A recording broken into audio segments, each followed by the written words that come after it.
Okay, right. So, who have we got here? I'm going to start off over here. Let's get some names. Everyone's turned all the mics around with the numbers. 3, 2. That's mic 2. Okay, so tell us your name over here on this table. Eden. What's it? Ezen? Eden. Eden. Eden. Sorry. I've just got to get the mic levels right. Let me just adjust that. And who have we got here? Eden's mummy, Linda. Linda, welcome. Let's have a round of applause then for those ones. We're going to go around. What are your names over here? That must be table 1. Yeah, go on. My name is Mardi. And who have we got here? My name is Zara. Zara, Mardi, Zara, and My name is Ali. Ali, welcome. Let's have a round of applause. And Mummy, Fazana, okay. And who have we got over here? Let's have some names. That must be mic 3, so go on. What's your name? Theo and Frank. And Gus. Gus. Okay, and who have we got in the cheap seats and standing room only? I'm standing with, I'm Sonia. She's Sonia. Sonia and I'm Claire. I'm Frank and Gus's mum. okay, so big round of applause for everybody there. And who have we got over here? You haven't got. Yeah, you can grab this mic. What's your name? Not ready yet. Oh, it's what? Oh, hang on a sec. We've got a bit of interference on that one. Oh, it's because I haven't turned this on. Hang on. Let me just turn that on. Try that again. This is also a mic check. Noah Miles. Okay, and who have we got? Is this? Okay, so we've got Kaylee and Noah. Okay, so the way Talkaoke works is up to you to decide what you want to talk about. We need to come up with a subject. We've got another few people over here. Tell us your names over here. What's your names? Matthew and Stephen. And who have we got here? Sophia. I don't know if this one's actually working. Let me see. Hello. Is this one working? Hello. It's just very, very quiet, that one. Anyway, so what are we going to talk about? Has anyone got a subject for us? Any thoughts, comments, suggestions, observations, ideas? Whoa. Pokemon. Okay, yeah. What do you want to say about today's event? Hello everyone, this is a lovely morning today. I'm here from the Victoria Park and it's a lovely event going on here. Yeah. What have you seen anything so far? What's been? We have seen the circus, Bengali song, and we Yeah. have tried some activities. Thank you. Some Bengali songs. Yeah. I mean, is there like a classic Bengali song? It's because Bangladesh Yeah. got independence 50 years ago. So today, they are celebrating that Yeah. independence. Right. Memory. Okay, so it's 50 years since Bangladesh got independent. Does anyone know about? Do you know about Bangladesh? Yeah. Okay, do you know anything about? Tell us something about Bangladesh. বাংলাদেশের আম খুব মজা মিষ্টি খুব মজা বলো Tell me something about Bangladesh. Whoa, hang on. Bangladesh বলো বাংলাদেশ এভাবে বলো Yeah, go on. What the hell are you doing? You need 60. Pokemon. Okay, yummy sweets. Okay, something about Bangladesh. We've got to go to the puppet show over A there. lot of nature. And what else? Oh, a lot of what? Crops. Crops. What kind of crops? Any crop. Anything, you name it. Okay, we're going to go around. Everyone's turned their numbers around, so I can't see what mic is who. But I'll work it out. Don't worry. So, do you know about Bangladesh, Eden? No, nothing at all. Linda, do you know anything about Bangladesh? No. Okay. Noah, do you know anything about Bangladesh? Kaylee? No. Okay. What about this? Do you know anything about Bangladesh? Nobody knows anything. Nice food. Okay. Yeah. Anything in particular? The chicken biryani. Okay. Okay, so we know about food seems to be big. What about other countries? Have we got any representation from other countries? Yeah. Theo, was that something for you or something from Gus or Frank? See, we are Austrians. Or half Austrian, okay. Theo is half Okay, and what about Austria? What is Austria famous for? What is it famous for? For skiing. Skiing? Okay, I haven't got a skiing soundtrack. Skateboarding. Okay. Skiing and skateboarding. Okay, any other countries representing here? Yeah, come on over here. Yeah. I don't know how to say it. Yeah. Hawaii. Hawaii. Yeah. Okay. Why Hawaii? Hawaii. Why Hawaii? Jet skis. Say bye to everyone. Bye, Mikey. We have to. Oh, you're going to the puppet show. Sorry. Give us a final thought before you go. Yeah, we're gonna be back. Okay. We will be back. Okay, so we got some free seats over here. And what was it again? Let's try and remember. It was Matthew and what was it again? Sophia and you've got to go as well. Okay. Don't worry, we accept everybody here, even people with Tottenham Hotspur regalia. We accept everybody here. Okay, so where are we going to go with this? Eden, if you got a point over here, yeah, come on. What were you going to say, Eden? Japan. Why Japan? Okay. Okay, everyone's deserting me for the puppet show. We've got no puppets here. We could improvise some puppets, I suppose. Okay, if you want to, you're welcome to stay here, but we are here all day as well. Right now, we're talking about Japan. What do you know about Japan, Eden? I know that they are different times in different countries. Okay, so things are happening at a different time in Japan. So what's happening now in Japan? So now they are sleeping. Okay, so they're sleeping right now.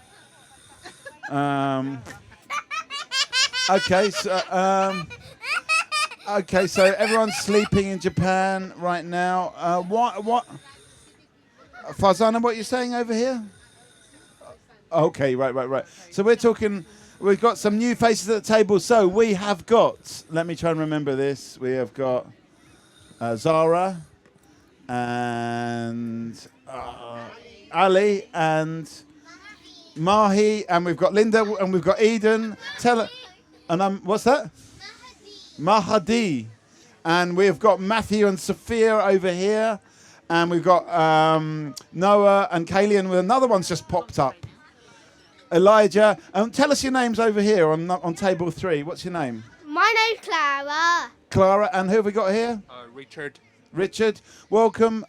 We got Fazana over here. My name's Mikey. We've got Margot on camera. At the moment, we're talking about countries. Is there any particular country you want to talk about? We've got Japan. We've got Hawaii. Any country that you want to talk about?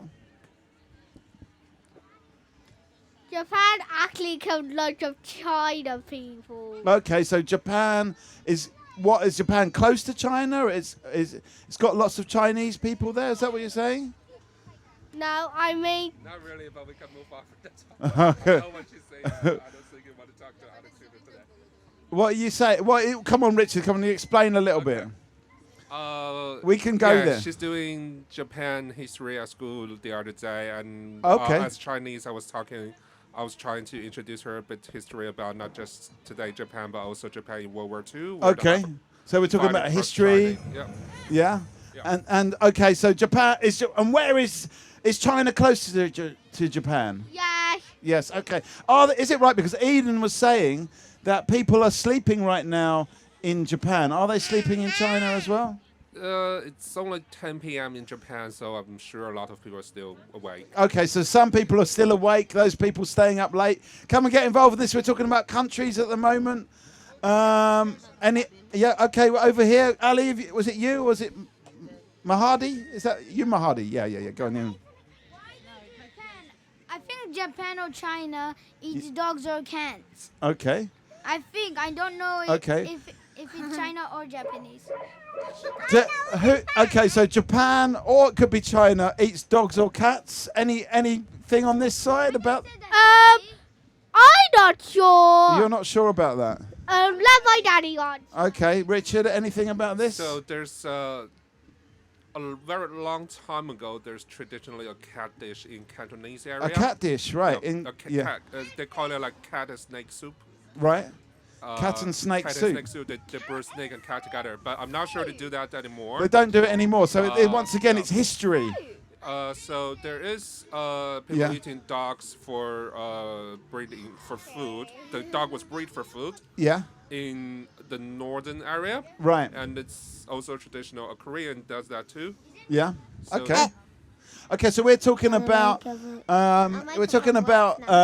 different countries, different cultures, We're talking about China. We're talking about Japan. We're talking about Bangladesh, which is celebrating 50 years of independence. and we're talking about what other countries? That's pretty much it. Hawaii got mentioned as well. So come and get involved in this. Come and take a seat. Come and have a seat. Did you want to say something, Eden? Okay, I'll just turn you up. Yep, go on.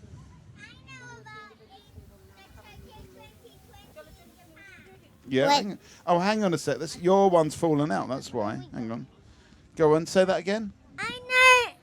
I know Tokyo 2020. Okay, in so in Japan they just had the Olympics. Okay, these guys are off. Give us a final thought before you go. Thanks for helping us start this off.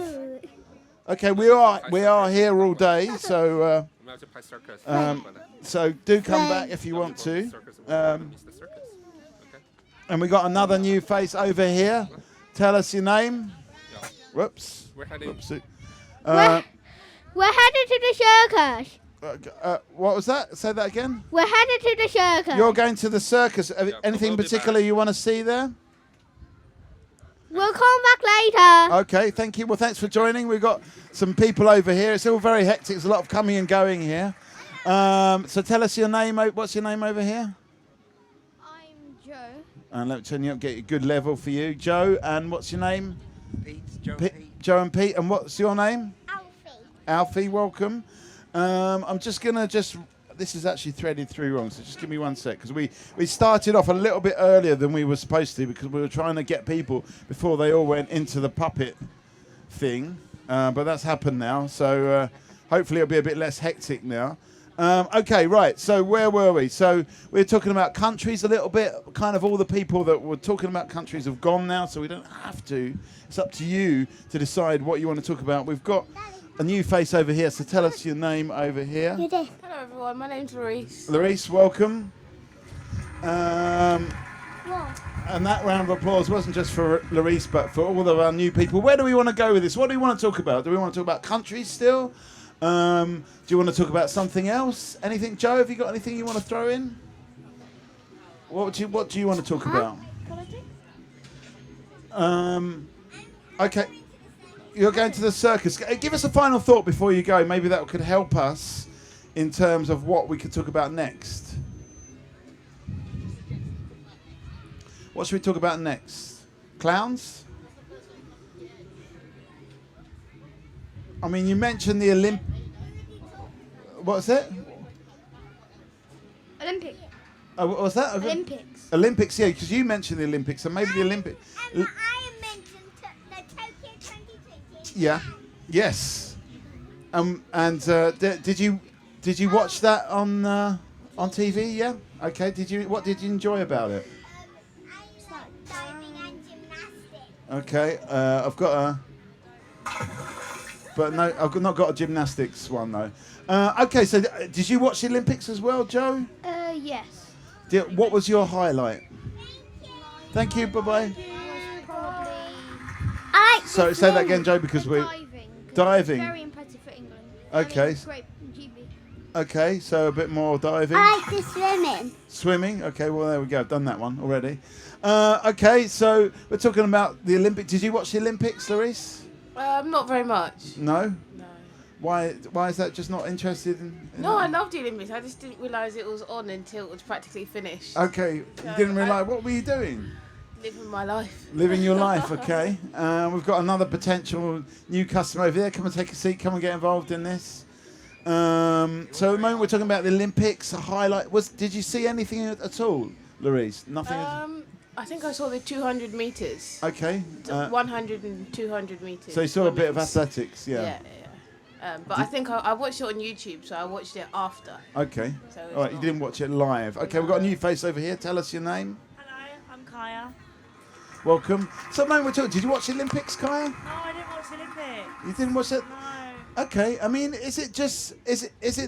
I mean, you, if you don't mind me saying, you and Larice are a little bit older, and you're not that interested in the Olympics. Is it just a thing for younger people? Let's maybe ask, what was it again? Pete, did you watch the Olympics? Do you think is it a thing for just for? I tried to watch as much as I could, but it was very difficult to watch the Olympics this year because Yeah. the BBC didn't get any of the events. Okay. So it's all Yeah. they couldn't afford any of it. So, Right. they just Yeah. got random little packages. Yeah. So you couldn't really watch it back to back like we've done in other years. Yeah, you can't watch Okay. the Olympics. Have you watched the Olympics before, Alfie? Yeah. Yeah. When was the last Olympics? 70. 70 in Rio. Okay. So, all right. So, what? Maybe we could open this out a bit to sports as well. Do you like sport, Joe? Yes, I love football and cricket. Okay. Did you watch that in the Olympics? Not so much football, but Yeah. I hoped I could have watched a bit more.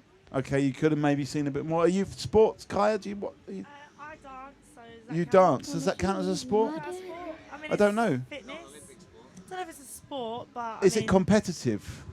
I have competed in dance. Yeah. I don't anymore. I now just perform it. How does that work as a competing in dance? We used to have like crews, Yeah. so then you'd all perform against each other, and the judges score you, and whoever scores the highest Right. wins, basically. So You it's get a a cup and everything, so I got trophies. Okay, so you actually won.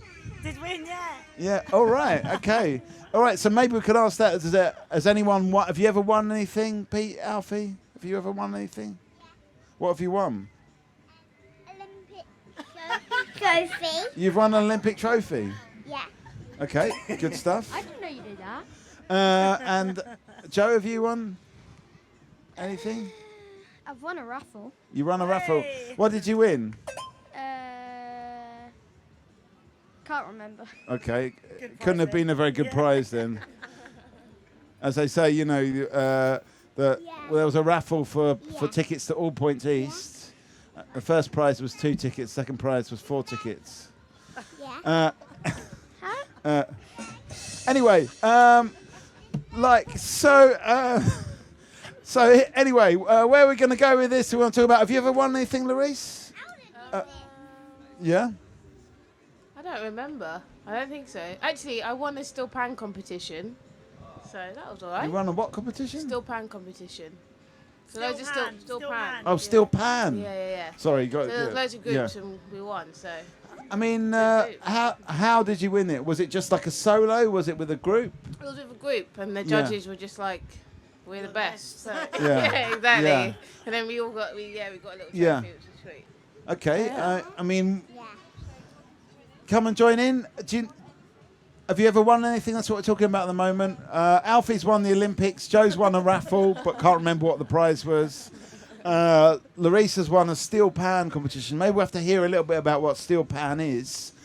And Kaya has won a dance competition. So, this one's. I think this is not working. I just did this a bit too hurriedly. Try it again. Try it. See if it works now. Hello. Wait, does it work? Yeah, it works. Yeah. It's working. It's just down a bit low, I think, is the issue. Maybe I'll turn it up here. Turn it up. We're just let's just see if we can turn this up. Okay. Let's try it now. That should work. Tell us your name. Alessandro. I've got that up on maximum as well. Have you ever won anything? What's your name? Let's get your name as well. What's your name? Luca. Okay, you get a round of applause as well. Have you ever won anything, Luca?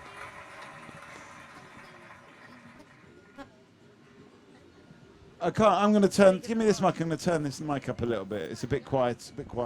Okay, so I don't know if they won anything or not. They definitely didn't win the loudest voice competition. Come and sit down. Get involved in this. So we're talking about what have you won. How important is winning as well? Could be another question. Is it important to win stuff? Maybe Kaya, just before you go, you could tell us, and you could also test the mic at the same time. How important is winning for you? Whoa, what was that? It might be because other people are using. We never actually asked people what radio mic frequencies anyone was using. We forgot to do that. So that might be the issue here. Whoa. Hello. Anyway, let's try this mic and see if it works. Now, yeah, okay. How important is winning? It's not about winning, it's about taking part. Okay, it's about taking part. Okay, I think that might be a bit dodgy. Maybe we have to get the other one out of the van.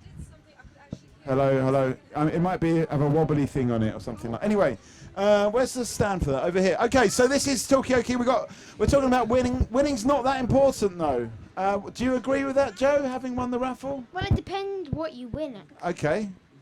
Yeah, it depends what you win. What do you mean by that? If it's like a fun sport Yeah. competition, Oh.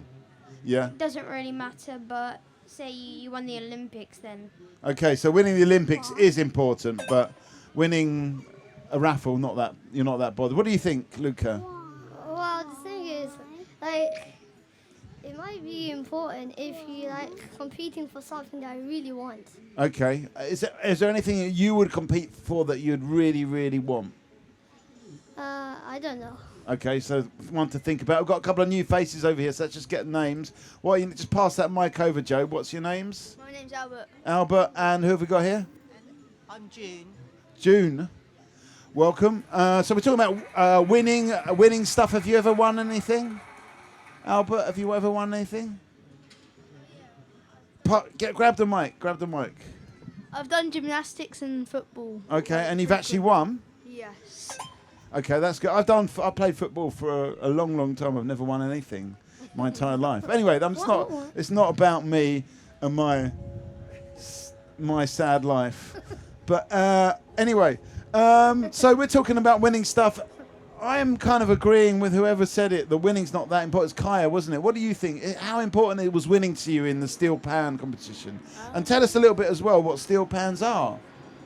So steel pans, they're a form of instrument. They're a type of instrument, and you play it. Yeah. Yeah. What is it made from?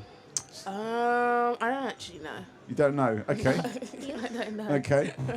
But there's a lot of different types of pans. You have the bass, you have tenor, you have guitar. So it's a like whole orchestra. Okay, so there's lots of different notes and different types of thing, and you all get together in a band and play it together. Okay. Yeah, exactly.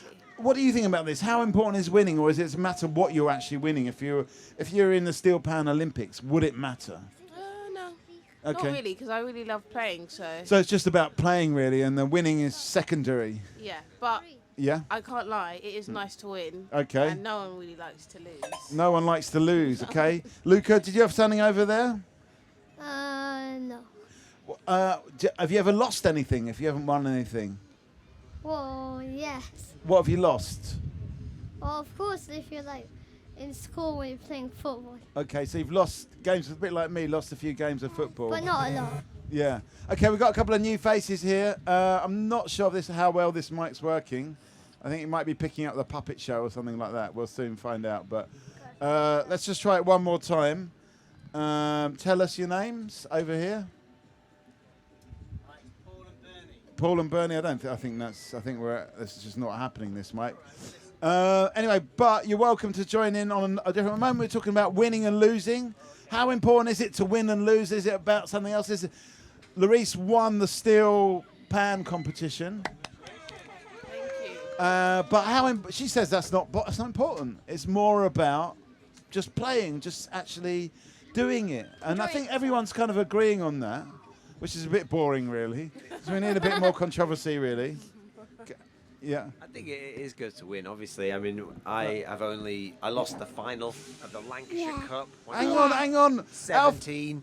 You lost the final. Stop moving the mic around, Alfie. We lost the final of the Lancashire Cup. Playing rugby back when we were 17. Okay. Disappointing. It's rubbish to lose. And you're still reliving that moment. Absolutely, yes. Yeah. It's the Was it greatest close? I've ever done. Not really. No. They were a lot faster than Yeah. They were a lot faster than us. And we should have changed our game, but we didn't. We lost. And I think, the captain gave a speech at the start of the match, and he said, it doesn't matter what happens out there today, lads. You've all won in my eyes. We've come so far. We've had a great season. Yeah. And then I think that kind of gave us the excuse to lose. Right, okay, so in a way it wasn't the best speech to make. I think it wasn't, no. No, I don't think okay. it was. Right, so everyone was going, okay, we've won already. Great, good. Exactly. Okay, so we're talking about winning and losing, but is it that important? Should we be talking about something else? Joe, what do you think? Is this your dad here, Peter? Yes. Has he ever told you this story about the Lancashire Cup before? No. No, so your first time you heard it? Yes. Okay. Will it be the last? That's the question. Hopefully. I'm not a big fan of rugby. You're not a big fan of rugby? Why don't you like rugby? I always thought it was a bit violent. Is it a bit violent? Okay, good question. And what? Everyone seems to be into football, apart from you, Louise, who's into steel pans. I like football. What about the Euros? You like football as well? Yeah, I had a question though. Yeah, I was okay, thinking, did you lose or did you just come second? Good Because point. you didn't lose because you won all the other times. That is You got true. to the final. Maybe both. Yeah. Yeah. Okay, I mean, in a way, everyone in the end, if there's only going to be one winner in the world, everyone's going to be losers apart from one person. Yeah. Margot, you got a point. And I might need to give you the keys to the van to go and get the other radio mic as well. Yeah. Okay, hang on, let me try that again, yeah? I'd like a question about whether you lost or you came second. I was watching the. No. I was watching the football. Just, Euros. yeah. When the English team. Italy. Didn't win the final game. Oh, sorry. It's not working very well, No, though. very well. And they accepted the medals. And they took them straight away. They took them off? Straight away, yeah. And I just thought, what? Yeah. It's a terrible thing to do. It's just like so disrespectful. So I really didn't like that. Okay, so I mean, when I was that... supporting England anyway, but I mean, I just Yeah. thought, well, they played a good game. Well, why be so disrespectful? Sterling took his at least. That's a good I point. think someone kept it on. Was it Sterling? Yes. Yeah, I think we need to get the other mic out of the van because I think that one just sounds horrible. It's not you, Margot. Don't worry. Okay, so did anyone watch the Euro 2020 final with England? Yeah. What did you think of it, Alfie? What did you think of it? It was good. Yeah. What do you think about England losing? Disappointing. Disappointing. And how did the players handle it? Do you think they accepted it, or do you think they were kind of bad losers? That's what Margot was saying. Accepted it. You think they accepted? Okay, let's go around the table on this one. Luca, did you watch it? What did you think of it? It was perfect. Oh yeah. Well, who were you supporting? Italy. Okay. I mean, what did you think about the English players when they did you see them take their medals off straight away? Well, one player literally was looking at the post and then literally shot the ball. What's that? One player literally just shot the ball in the post. It's Okay, they kept on. They couldn't get the ball in the goal. Yeah, it's like if they wanted to shoot on the post. Okay, so they kept. Okay, so a little bit of. Yeah, they just couldn't get the ball in the net. I saw it as well. Did you watch it, guys? Yeah, grab mic too, because I think this one's not working. Go and get the other one. You got the keys, haven't you? Yeah. Hello, can you hear? Yeah. Yes, we watched it and turned it off as soon as the final whistle was blown. Couldn't watch it anymore. You didn't watch the penalties. No, I watched the penalties just after the. Okay. You didn't watch when they lifted up the trophy, cup. No, couldn't watch it. No. Yeah. Well, maybe I should just recap on what we've been talking about so far. So we started off talking about countries because it was Bangladesh's 50th anniversary. Then we started talking about Tokyo Olympics. We were talking about Japan. Then we were talking about winning and losing and how important is it to win or lose, or is it about taking part, and have you ever won anything? Then we were talking about, are we going to win climate change? And then we talked a little bit about, well, maybe we'll win climate change. And then that was it, really. And a lot of people, it was mixed. Some people said we would win climate change, some people said we wouldn't. And that was where we ended it last time. Yeah. What do you guys think? Do you think climate change is important? Do you think we can fight climate change? Yeah. How would you guys fight it? What do you think is most important?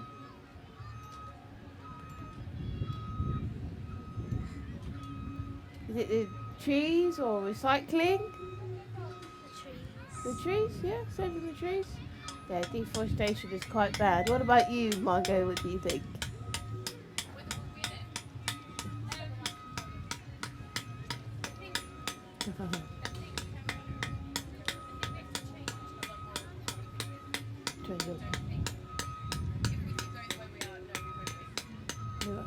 Okay.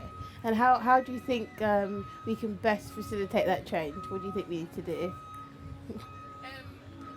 Lots of different things. I think starting with where our priorities lie. I think at the moment there's too many businesses and organisations that make money out of impact that we use X, Y, and Z in terms of products, not just plastics, but oils and stuff like that.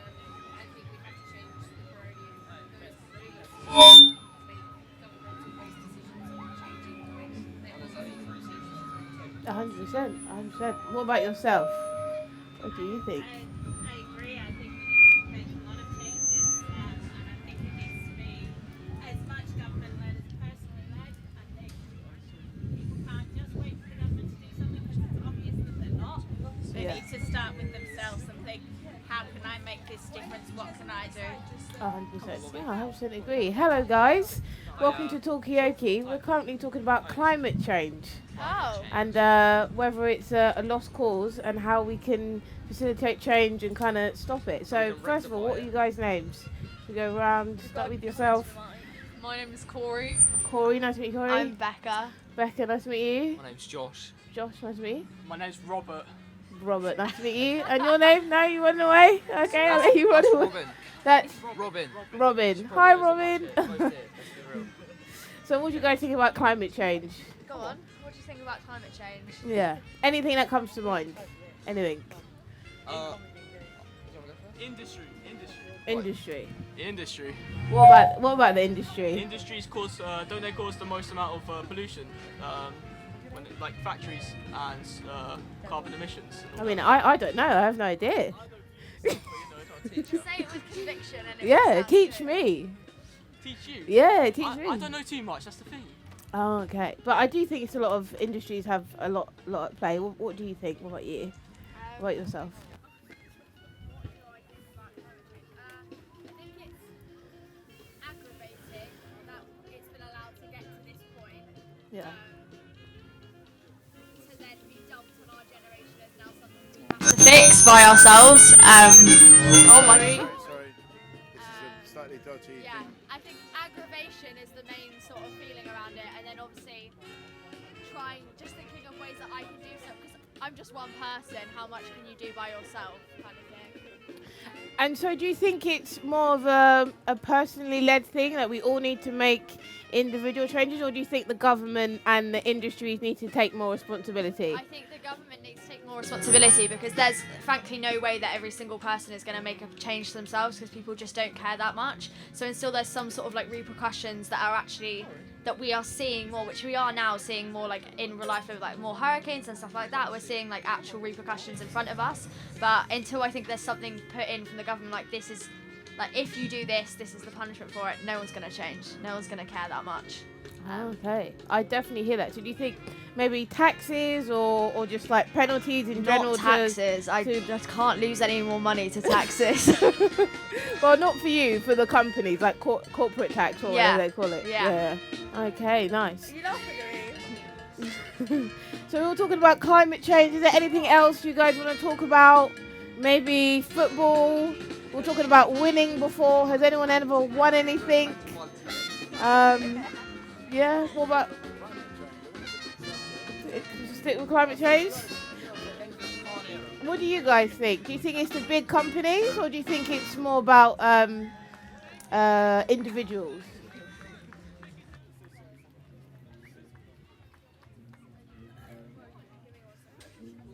You don't know?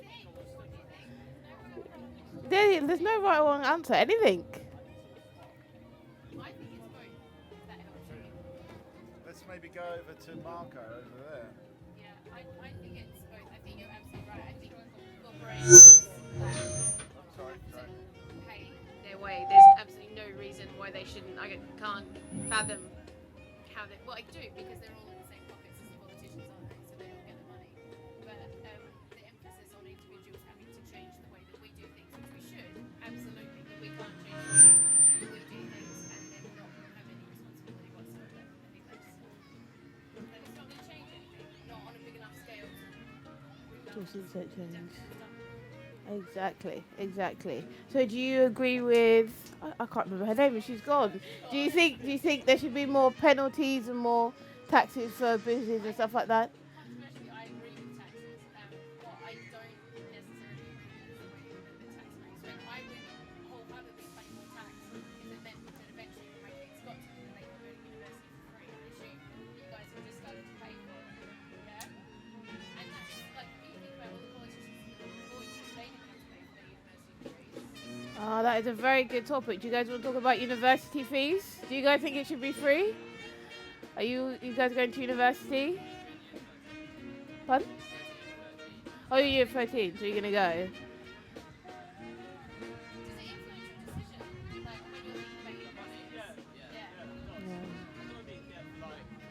How long does it take usually?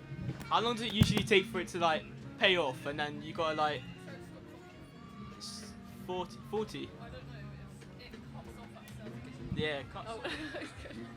No. Yeah. It depends on what school you go to. It depends. Oh, Margot, what is your opinion? I just want to ask people about I want to ask people around the table about their pressure to like get a house and like just like make something of your life and earn good money and that kind of stuff, because to be honest, I like to think that I can just like transcend that and just like not worry about it, and then now and then someone will be like, oh yeah, I just earned 40 grand a year, and I'm like, why am I not earning this? And I just get really annoyed. And even though on good days I don't want to have a house, I don't want to have a family, whatever, but then sometimes I'm like, oh no, I really want to do that. So do people want to have those things like a house, a family, good salary, or are we just like past that now? I don't know. That is a big question. Does anyone have an answer to that question? People feeling the pressure. I might answer. Yeah, go for it. Josh, give it a little. What? Go on, Josh. I think it definitely like now it kind of relates with uni, because once you're taking uni and you're starting to pay off debt, it's already harder to secure like a house and a mortgage. Especially nowadays, mortgages are so expensive with like the rates that they're going at. But I don't know, especially with also there's a lot less housing to get into in England because we're so overly populated again. Unless you're in a good environment where you know someone that already has a house and then you can maybe move into and like share the mortgage, which I think I might think of doing when I'm eventually, I don't know, have my proper job. But as of right now, I think it's extremely difficult to even move into anywhere, even in a cheap area. Yeah. No, that is a very good point. And do you guys think, like, does that influence your career choice and what you want to do? Do you think, oh, I need to make a decent amount of money, or I'm going to follow my passion even if there's not a lot of money in it? I definitely think at the start, everyone's influences is to do with money. Because once you're solidified when you're younger, and maybe you have your like a down base of how much you, I don't know, say you have like investments anyway and you have passive income, then you can focus more on like your actual hobbies and things you enjoy doing more and more day to day, even if it costs less. So yeah. Anyone else have any opinions on that, or careers and kind of going for money instead of passions, or? Gonna work because I mean, when I went to art school, I got there for free, but nice. It was completely free. I actually got paid to go to art school and just mess around with paint and sculpture and stuff like that. And I wouldn't have done that, and we wouldn't have Talkaoke today.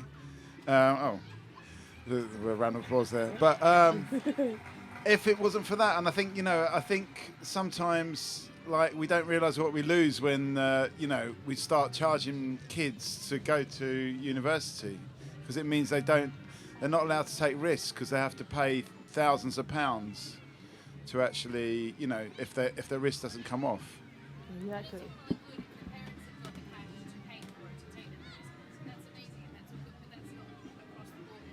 Available to everyone. It's absolutely, definitely somebody with privilege that's got that sitting behind them that means that they can go and take a risk.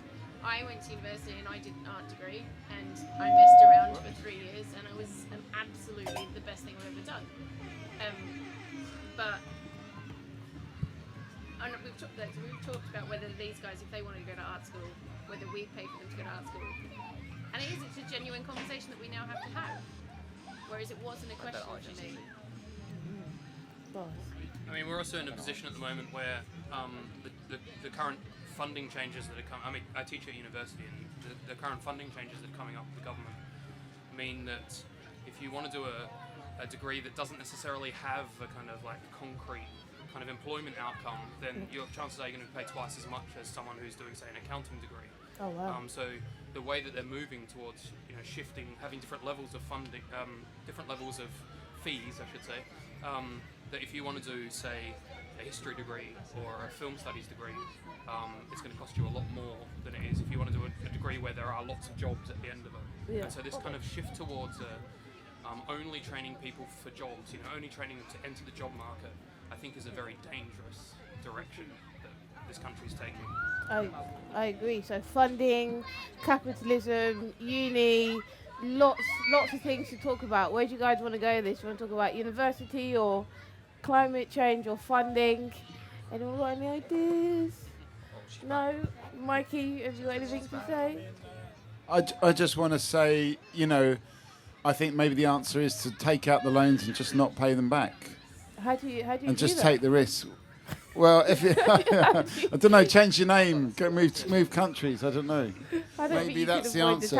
Moving countries is one option. I did my degree in Australia, and I owe a lot of money there. But actually, they do try and tax you from afar. And I think depending on the country you go to, maybe you have to move to Colombia or something. Don't look good in them. Avoid it. Maybe you'll have to go to Scotland. It's free in Scotland, right? University's free though. Let's go to Scotland. No idea. It is. We need to move to Scotland. So we've got some new people, we've got some new faces everywhere. So can I get your names, guys? You want to go to one of the mics and introduce yourself? This mic, that mic. Well, maybe try this one. Yeah? Yeah, we're going. You try this one. Yeah? Thank you. Thanks, guys.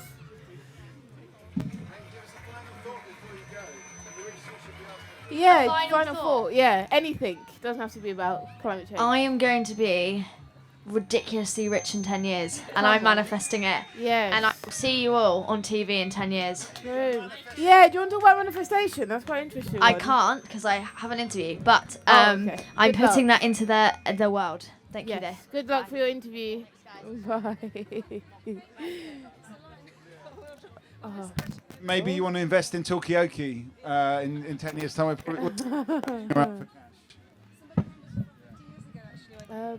Yeah, can we get your name? Can you get your guys' name? Do you want to come to the mic? No? Can I get your name? Justin. Nice to meet you, Justin. How are you?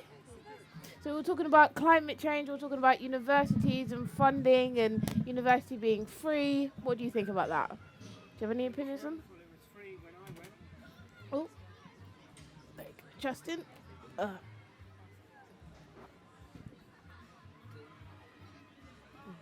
it was free when I went, and yeah, I'm all for it being free again. Yeah, absolutely. Oh, that's wonderful. What about yourself? Do you think university should be free? Yeah? You going to tell me your name now? Sophia. Lovely to meet you, Sophia. So what are you into, Sophia? What do you like? Do you want to talk about climate change? Do you have any opinions on climate change? Nope. No? What do you have opinions on? I'm not really sure. You're not really sure. Oh, hello. We've got some new people. Can I get your name? Ruko. Yeah. Nice to meet you. And yourself? Vicky. Nice to meet you, Vicky. Right, where do you want to take this, guys? You want to talk about climate change, university funding, manifestation? I quite like. Yeah. Climate change? What's your opinion on climate change? I'm very worried about it. Yeah, I don't know if it's me being sort of overly dramatic. I don't know if I'm being overly dramatic, but I get the feeling that we're already past the point of no return. Oh, no. Which is quite depressing, but maybe I'm just being sensationalist. I don't know. It just feels to me that we don't really know the effects of things, and I think it's already gone beyond that. That's my feeling. And so do you think there's any point then in doing anything? Yeah, or yeah, do you think we've got to. But I just worry it may even now be too late. Too late. Okay. I'm seeing things in my lifetime that never used to happen. These floods and these hurricanes and wildfires. It's never used to happen 20 years ago, 30 years ago. It's already having an impact.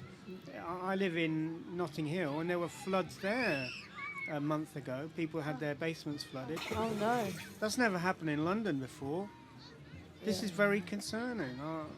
We need to do something about this. We've all got to. And do you think it's more corporations, or do you think individual people need to do stuff themselves? Do we rely on all of us. Everyone? Corporations are some of the bigger polluters, certainly. Yeah. Mikey? Corporations are made out of people too, you know. It's people that run them, and that's the weird thing. It's like we were doing some gigs for like these property developers, I won't name them, but it turns out like we did a gig at this thing called the World Transform, which is this very left-wing festival. Some of the people that were working for the property developers saw us at that gig, so they're actually like, you know, Jeremy Corbyn supporters, yet they're working for property developers. And it goes back to this thing we were talking about before, how it's linked to the education thing, because they need money to live in London, da-da-da-da-da. But actually they are supporting this agenda. So in a way, I think you forget that actually all the corporations are full of people that want to do something about climate change, but they're stuck in a corporation. Okay. So then are you saying that it's kind of, it's not really the corporation's fault because there's loads of bureaucracy and everything's kind of tied up? Is that what you mean? Maybe it's the system, I don't know. But yeah, I mean, that's Extinction Rebellion are saying system change, not climate change, aren't they? It's the system. But can we change the system? I don't know. What do you think? I think that the leader of the country should do something, because in the last year they closed the world for COVID. And it's possible, everything is possible. So they close all the countries, all the borders, and they changed the world dramatically for over the last 1 year because of COVID, yeah? So if they really want to do something, if it's not the money what is involving in the all this plastic and pollution, because why is plastic? Yes, because it's money, it's lots of big money. And if the leaders really worried about the world, they can change everything in the few years, all this horrible stuff. And I'm not agree with you that we passed point that is not return. Everything is possible. I'm from Ukraine, and in Ukraine, in '76, in the '86 was Chernobyl. Do you know Chernobyl? It was very big, the biggest world catastrophe. Yeah? And now is really beautiful nature over there. The animals over there, the grass, everything is over there. So nature have capacity. Nature can recover, and just we need to help a little bit. That's it, really. So we all need to pull together. Sorry? So we all need to just pull together and. As a people, we can do little, but majority is the money. Where is money involved? Where is the industry? Where is the petrol? Where is the plastic? Everything is the leader, president in the top of us level. You know, we can't do that much. We can do little bit to keep our park clean, not leave like this rubbish everywhere. People can look after themselves and educate children how to do little things. But the majority, I think the leaders can do. Yeah. They can. So it's their responsibility to kind of to set the policies through and to. Because they can do it. They lock countries. They stop flights. They do everything. Everything is possible. Look in the gym. Before in the gym they have plastic cups. Because of COVID, they stopped everywhere plastic to use. You know, reusable plastic cups for water, for example, in the GPs and everywhere in the hospitals. It's not anywhere now. This plastic. So everything is possible. In 1 second they stop. You know. Yeah. So. Oh. Thank you for that. Yes, it's true. It's policies and the government need to do more. You got a new face. Hello. I just caught you off guard there. Can I get your name? G. What do you think about climate change? Do you think it's something important? Do you think we're past the point of no return? Could do with some of it now. Yeah, me too, to be fair. No, it's yes. All right, thanks for having. Give us a final thought before you go. Don't just sneak away like that. We're talking big subjects here. So what about climate change? What can we do? Is it system change or climate change? It's That's excellent. I don't know. I think it's system change. It's got to be system change. It's got to be every system, not just our own personal ones, but across the board. Government, corporations, everybody. 100% agree. Nice to meet you, Margot. Nice to meet you guys. Bye. Have a lovely day. So you could do with a bit more climate change right now, G. Chilly. The Mother Earth, has got it covered, and she'll kind of make do with whatever is thrown at her. But, well, how she reacting at the moment? Floods, fires. Yes. I don't think she's particularly doing very well. But hey ho. I think we're headed for extinction if we keep going the way we're going. But there's not enough like-minded people, is there? No, there's not. What about you, Margot? I feel like there are lots of like-minded people, but they're all busy drinking. I don't know. I don't know what's the worst crop. Soya like the worst crops. Yeah, soya lactose. What is it? But I wanted to ask. Oh, hello, welcome back. Hello. I wanted to ask. Because you. Bye-bye. Because you've got something to do with yoga. Do you personally have something to do with yoga? What's the final thought before you go? Right. I mean, is it? Oh, right. Pardon? Be the light, everybody. Oh, I like that. Final thought? Bye. Bye, guys. I've got a question to the yoga expert. I mean, do you think it's possible to meditate to save the world, or no? Do you know, is it going to work? There was a study done in San Francisco whereby they introduced quite a lot of meditation. I don't know, all the variables, but basically violent crime went down with the introduction of meditation. And I don't think that was necessarily that all the criminals were meditating. I think there might have been some that were, but I think it was about kind of the broad community, kind of bringing some kind of good vibrations, a little bit of balance and whatnot. It was really interesting, So I think that's possible.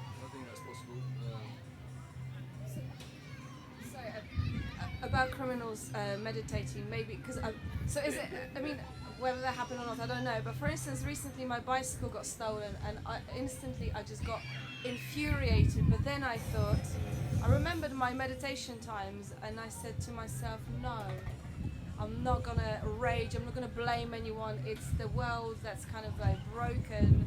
That's why I'm not gonna get angry at this guy or a girl who stole my bike. It's just part of what happens, and I just chilled out. So maybe it does work, what you're saying. Maybe they needed it more than you did. Exactly. But I've had a few bikes stolen, and it doesn't take the getting pissed off out of it. But sorry. What's all this? I think sometimes it's important to be a bit annoyed about stuff as well and be angry about stuff. You've got to be, in a way, angry about climate change, not just kind of chilled and relaxed about it, but actually, a bit more angry about it and a bit more like we've got to have the power to change it. Okay, Mikey. So you're saying that you need passion and anger to fuel change, then? Sometimes, yeah. Okay. What do you think? Do you agree? So I've forgotten your name. Justin. Do you agree? Do you need anger and passion to fuel change and have lasting change, Justin? I was just going to ask you, if I may, about your bike. Did you have insurance? Of course not, because I always say I'm too broke to insure anything. And Yeah, it's but just, but the money that you lost, you'd have covered it with your insurance. No, I'll tell you what it was. When I bought this bicycle, it was very, very inexpensive, even though it should be much more expensive. It wasn't stolen, but it was just a real good price. So then I thought, well, I think at that time I made a decision. I probably normally couldn't afford this bicycle. I'll have it for as long as I can have it, because I already got it on some kind of, I don't know, God's credit. Well, then in that case, if you had insured it, you'd probably have made a profit, because if it was a good make, the insurance company would have paid you the actual price for it. Then you have to declare how much you paid for the bike. yeah, how much it's worth. You'd have made a profit on that. You lost out. Maybe you should insure it next time, Margot. Yep. I'm just worried about my Brompton now. I'm going to go. Oh. Brompton's not allowed to be It's not, but hopefully it's somewhere safe. It wasn't the Brompton, was it? Yeah, it was actually. Did you get a good condition and a reasonable price? Yeah, it was actually. See, I use I hear what you're saying. I use the Boris bike, so I've never had one stolen. And if you get tired when you're on a Boris bike, just get off and walk for a bit, and then get on another one. It's wonderful. No responsibility, no bad. Oh, no, you have responsibility a little bit, but yeah, it's just easier.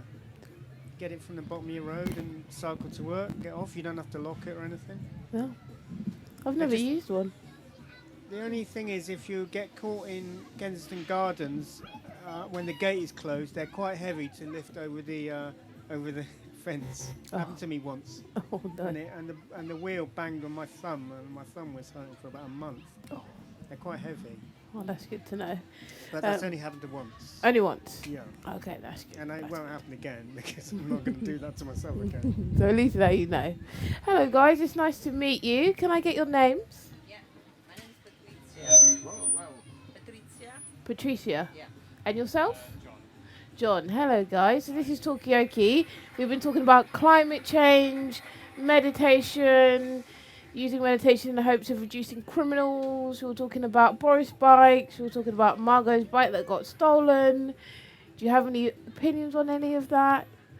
What are your thoughts on climate change? Do you guys ride bikes? Yeah. You ride bikes? I had three bicycles stolen during the lockdown. Oh no. From downstairs, yeah. One, she gave me one, and then they stole it as well. And they stole it? Yeah. There are lots of people who are stealing bicycles. I think more than before COVID, I think. At the moment. Really? Yeah. Were your bikes insured? Sorry, Were your bikes insured? No. I don't do that kind of stuff. I don't insure my travel, nothing. I try not. I know, but You go to the US, you get sick. I don't want to go to US. No, I'm joking. No. But yeah. If you get sick and you have to pay medical bills, you're going to wish you had insurance. This is ties in with the climate change. Try not to go anywhere. Can I ask, are you an insurance salesman? Because you seem to be quite into...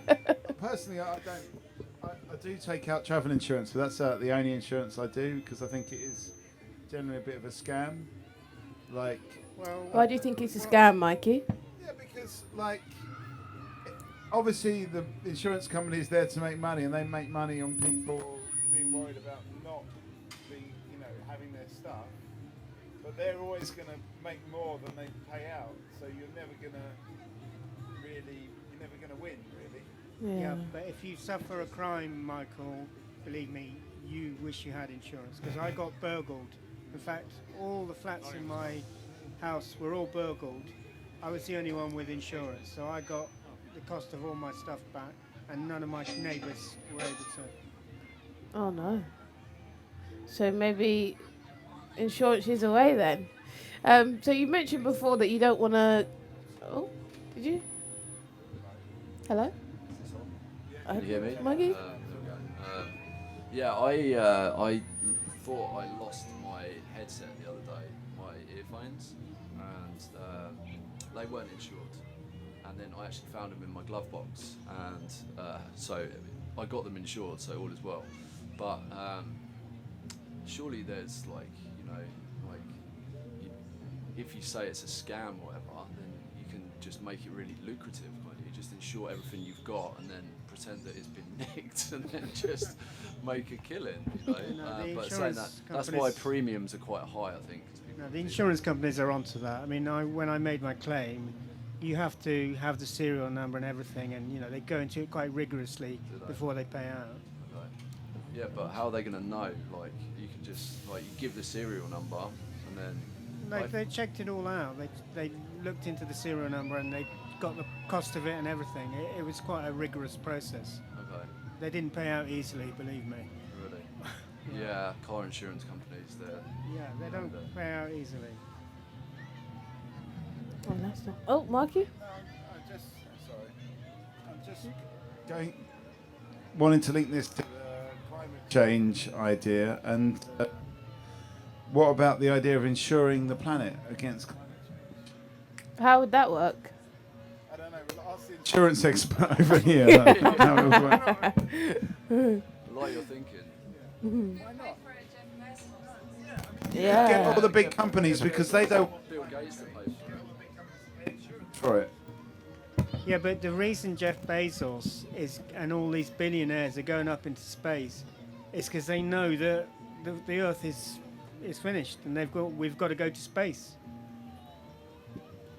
And that's actually what my friend said. He's a sound artist, and he was working in all sorts of different studios. And when I met him some while back, I said, "Oh, what do you do now?" He said, "Oh, I just work for Audible, the Amazon audiobooks." And I said, "All right." And he said, "Yeah, I'm just, I hate Jeff Bezos, but I'm hoping there's a little room for me on this space rocket as it goes into space as Earth just like explodes from all sorts of disasters." So I think maybe we just we like the idea of us being like virtuous and like looking after the planet and just like doing good things, but essentially we just, I don't know, we just suck up to whoever's in power. Maybe that's what we do as humans to survive. You know, I just wanted to say I speak a lot to people from China, Beijing and Shanghai. Apparently they're like the biggest users of electric cars, which really surprised me. Well, it kind of did and it didn't, like in the, it seems like they don't give a crap about the planet with all the, stuff that they produce. But yeah, that was quite nice that they were really big into their green energy out there. So, but saying that, it's a bit of an oxymoron because electric cars all have to be powered by fossil fuels at the source. So it's a bit, it's weird. It's weird how they've all got to get powered from power stations. So. Who makes those electrical cars? Is it Chinese? Chinese car companies. Yeah. Oh. Okay. So you can't win. I mean, maybe a solution is maybe the developed countries like America, UK, maybe they should pay more tax. Maybe they should be the ones forefronting kind of climate change instead of the more developing countries. Maybe that could be something that we could do. Yeah, what does everyone want to talk about? Mikey, do you have anything? We've got some new faces at the table, so maybe just get some names. Yeah, in. hello.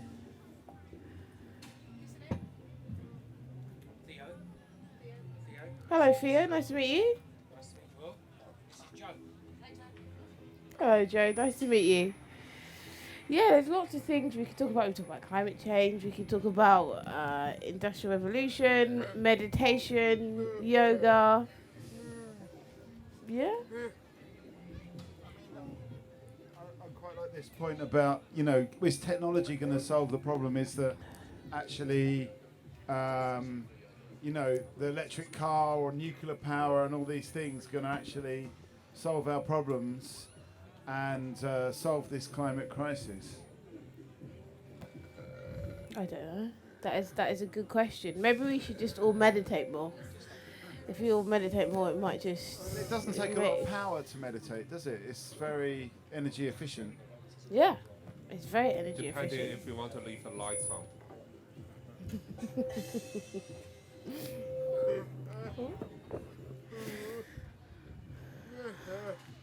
Right. Or stereo for the music. Oh, stereo, yeah. Yeah, I don't know. What should we talk about it? I mean, I'm quite interested in meditation. We could talk a bit more about that if you're up for that, G. Yeah? Do you maybe talk about the benefits of meditation?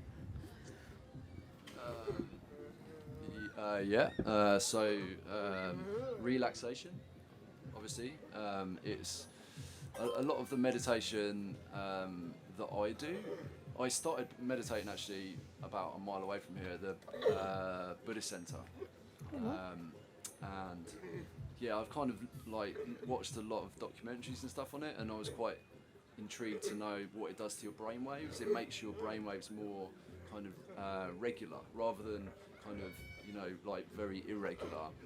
and you actually like this is sounds kind of bonkers, but you start to become less matter, like less kind of matter and more energy, which is quite weird and it's difficult to kind of comprehend.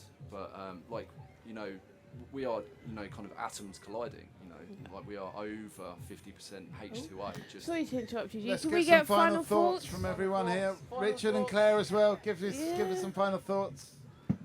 Okay, we're going to start this up again. So let's just first of all start with some names. Now, hold that conversation. We need to get names first of all, and we need to adjust the levels. I've got a much louder voice than Larice, so that's all good. Okay, so let's just get some sound check. I turned that right down because yeah, I didn't want people playing with. Okay, right. So let's get some names. Give us your name over here first of all on mic 3. Whoa, sorry. Hi, I'm George. George, that would be a round of applause. Just a small one. Yeah. We'll maybe turn up just getting the levels right here. You're sort of in between mics there. We can give you this mic if it's still on. Yeah, go on, grab that mic. Tell us your name. Mark. Mark, welcome. And who have we got here? How come we got a cheer? Oh, no, that's enough of that. Okay, so give us your name over here. Otis. Okay, I didn't quite get it on the mic, so let's try that again. Give us your name again, Otis. Otis. Okay, that's good. And anyway, and what's your name over here? Grab the mic a little bit, because yeah, go on. What's your name? Ellie, welcome. And let's get the name over. What's your name over here? Gene. Whoa. This happening again. We've got some interference from other places. We've got some names over here. Don't worry, it's not your fault. So let's just get some names over here. Give us your name over here. What's your name? Olivia and Maya. Yeah. And what's your name over here? Natalie. Natalie, okay. Our sound effects person has gone. Okay, so this is Talkaoke Pop-Up Talk Show. We've lost our meditation person. What's his name again? Yeah. Choose love. Okay. All right, so the whole way Talkaoke works, it's kind of up to you how you want to take this, where you want to take the conversation. Could be absolutely anywhere. It's really up to you. Anyone got any ideas of what they want to talk about? Let's just get some names again. So it was Maya and... What's your name again? Natalie and... Olivia. Olivia, any thoughts on this side? What do you want to talk about? Would it help if I go through what we've talked about so far? Yeah. Okay, so we started off talking about countries, and did you know that it's Bangladesh's 50th anniversary this year? And then we started talking about Japan, then we started talking about Tokyo Olympics, then we started about winning and losing. How important is it to win, or is it taking part? Then we talked about, are we going to win climate change? And then a brief sojourn into COVID. We're winning COVID, but we didn't. No. In that conversation, it was a bit of a kind of score draw. That we're winning some things, but we're losing other things. So there's that. And then we started talking about university and whether the government should be taxed, system change, not climate change, and whether education should be free. And then there was a bit about meditation, and then we bicycle theft. Reducing crime through meditation. So we talked about that a little bit, and then I went to the loo, and now it's an hour. So I don't know if any of those subjects strike a chord, make a spark. Does any of that make any sense? Is it guys on this side, Otis, Ella? Does any of those subjects, are they interesting, or do we need to come up with a new subject? A new subject. Have you got a new subject though? What's your subject? What is it? You forgot. Okay. Forgetting things. Okay, we can always just rewind and Margot, yep. About forgetting, I always forget my friends' birthdays except 2 other friends whose birthday is on the same day as my birthday. Yeah. But I only remember their birthday on my birthday. Because it's your birthday. Because it's my birthday. Yeah. And I think maybe, I don't know, is it Yeah. a bit selfish? I don't know. Okay, come and get involved in this. We'll give you a round of applause.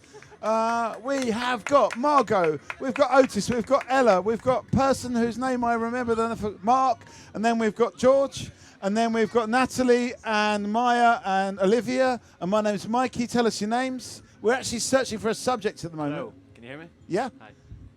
Hello, my name's Adam. Adam and what? My name's Andy. Adam and Andy, that's easy to remember. We just started up this session, so we don't really have a subject yet. I can, if you don't mind, just go through what we've been through already today, but I did just do that. And unless anyone's got a subject. Olivia, have you got a subject? No. No? So we still need a subject. Mark, I'll turn you up. Hang on a sec. Mark, go on, yeah? You said. This is the problematic one. Okay. You said about Bangladesh. Bangladesh is 50 years old, you said. But where did it get independence from? Where did it get independence? Yeah. Does anyone know? Do you know? Where did Bangladesh get independence from? Yeah, Okay, have you got the answer to that? I don't know. I don't know. Okay. All right, so there's a Bangladesh question, but it's a question that no one seems to know the answer to. Where did Bangladesh get its independence from? And how do you declare independence? Can we declare independence? Maybe we could just declare independence here. Got a new face over here, so let's just find out names. What's your name over here? What is it? Calvin. We've got Natalie, we've got Maya, we've got Olivia, we have got Margot, we've got Andy and Adam. Which one's Andy, which one's Adam? I'm Adam. Adam, Andy. Yeah, go on. What are you going to say? Wasn't the English in Bangladesh? Was it the English that gave them independence? Oh, they got independence from? Did they have to fight for it? Oh, thank you. Yeah. Hello? So we're just getting names right now. We're talking politics here, global politics. We're talking about, did you know that it is actually Bangladesh's 50th anniversary and it got independence, but where did it get independence from? Hang on a sec, grab the mic, tell us your name, and then tell us the story, because none of us know. Yeah, go. My name's Chris, my lovely wife, Glenys. Okay, hang on. All I know about it was that it used to be East Pakistan. Yeah. And there was West Pakistan, which is where Pakistan is now. Yeah. And I think one Pakistan was Muslims, I think. Yeah. And the others were Hindus, I think. Right. And they always used to be fighting each other. Right. And so they got independence. Okay. And all right. So they got independence from Pakistan. Okay. Don't know. Okay, maybe. Okay. Glenys, have you got any thoughts on it? No? Okay. Yeah. Okay. Okay, so I sort of feel like we're talking about something. Maybe we need to stretch it out to independence in general. If we wanted to declare independence here on the Republic of Talkaoke, would it? Yeah. Who would we get our independence from, or we just do it ourselves? Like all points east. Right? Yeah, all points east. Republic of all points east. Okay, could we start our own independent festival within all points east? Chris, did you feel like you got it? I felt like you wanted to say something. You could draw the parallel between Scotland, and they cannot declare independence. Excuse me, I'm Scottish. I'm from Okay. But I guess, yeah. But in answer to where'd you get independence from? Yeah. Scotland can't get it in unilaterally. They have to go through our United Kingdom government. Right. And that's what the problem So they can't unilaterally say we're Scotland and off to you, kind of thing. Don't No. think so, can they? No. Okay. Tell us. I'll just be silent on the matter because I don't quite agree with it all. So. Well, you don't agree with what? With independence or not being independent or what? I don't agree with independence. I'd like to. Yeah. But So- staying within the UK, but I've been away from Scotland for a long time. So. Okay. What about you, Adam? Are you Scottish? You're not Scottish, but have you got a view on it? No, I'm not Scottish. No. Okay. But have you got a view on it?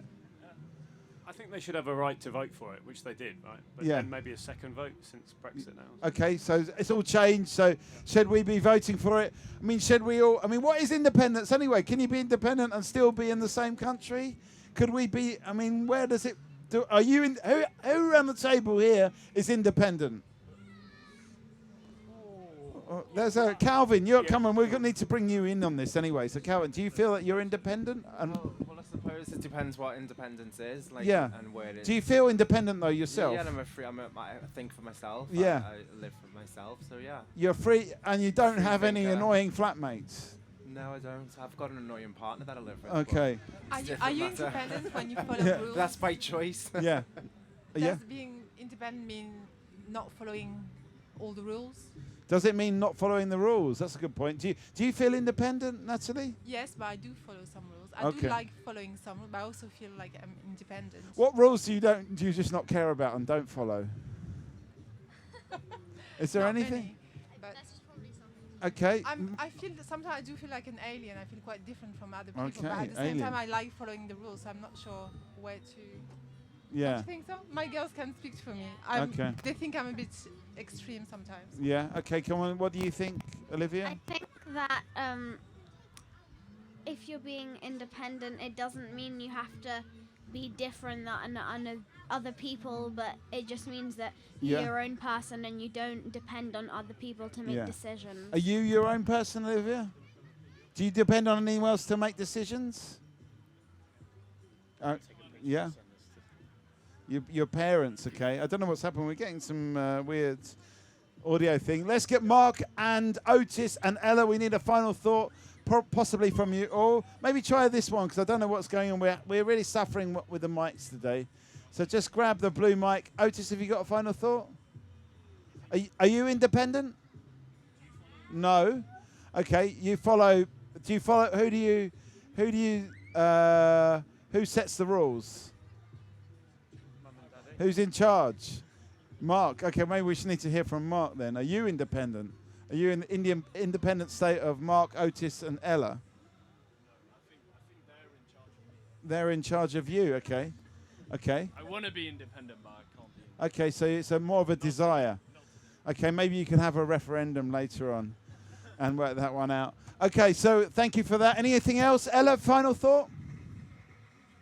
No? Okay, well, go and enjoy independently or together, enjoy the rest of this All Points Eastern and Neighbourhood. Where are we going to take this conversation? Mark, I'm going to give you this mic. I'm going to try you with this mic. Thank you. Bye-bye. And we'll give you a little... Declare independence from Hackney Borough Council. Okay, yeah. And so the mayor. From the north then? Yeah, just over the park there, borders on. Yeah. I would declare, this is the controversial thing because everyone loves these. This is Marmite, this is, you either love them or hate them. Yeah. I would cull all the foxes. Oh. Yeah, cull them. Humanely kill them. Yeah. You kill the foxes. Why? Because they're vermin. Okay. No. Well, this is the kind of controversial subject we needed when the kids were here. Sorry about this. See, the problem is, yeah, little foxes, fox cubs, are all lovely and cuddly and everything like that. But they're created from lots of other foxes, and Hackney is full. Well, no, London is full of urban foxes, and they're a health risk. Okay. What health risk are they? Because they poo all over the place, they pee all over the place. And they pull out all the rubbish and spread it all over the place. And they did actually break my fence. Before I lived in Hackney, I'm a country boy and that. And foxes belong in the country. They're cute creatures, but they kill things. They kill lots of things and that. But that's not my problem. It's the health risk here. Sorry. Okay. Let me just replug a little bit here. Yeah. Okay. Hang on. Let me just try. Let's try that. Try to see if that works. Yeah. Go on. Okay. Yeah. Hang on. Okay. Mic check. Go. Mic check. Okay, here we go. Yeah. Thank you. I wanted to ask, do you think that foxes think the same? Like, for God's sake, I've been living here from generation to generation. This town was not here. What is this North Hackney? What is going on? If only- This used to be my little local pile of grass. If that I used only to we could roll ask the in. foxes. What is this garden doing there? Did they think that? If only we could ask the foxes. They're complaining about gentrification. Can I speak? Yeah. Wouldn't Go you on. agree maybe it was rubbish and people's failure to dispose of rubbish is more of a cause? Okay, was it down to the people? Them wiping Yeah. out foxes. Well, I do agree they can if people Yeah. are hurt, they are vermin to a degree, but if people dispose of their rubbish better. If only we could ask the foxes. If only, yeah. Okay, yeah. Let me just come over to Calvin because he doesn't say as much. Yeah, yeah.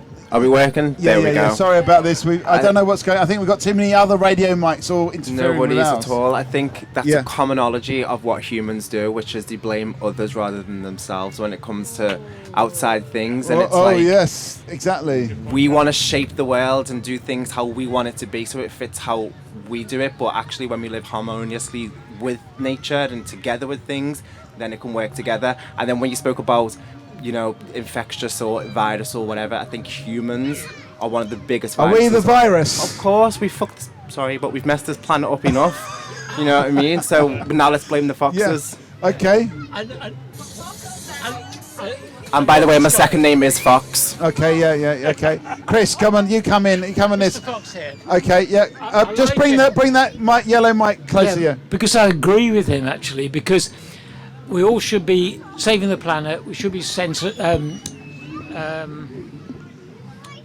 sustainable and everything like that.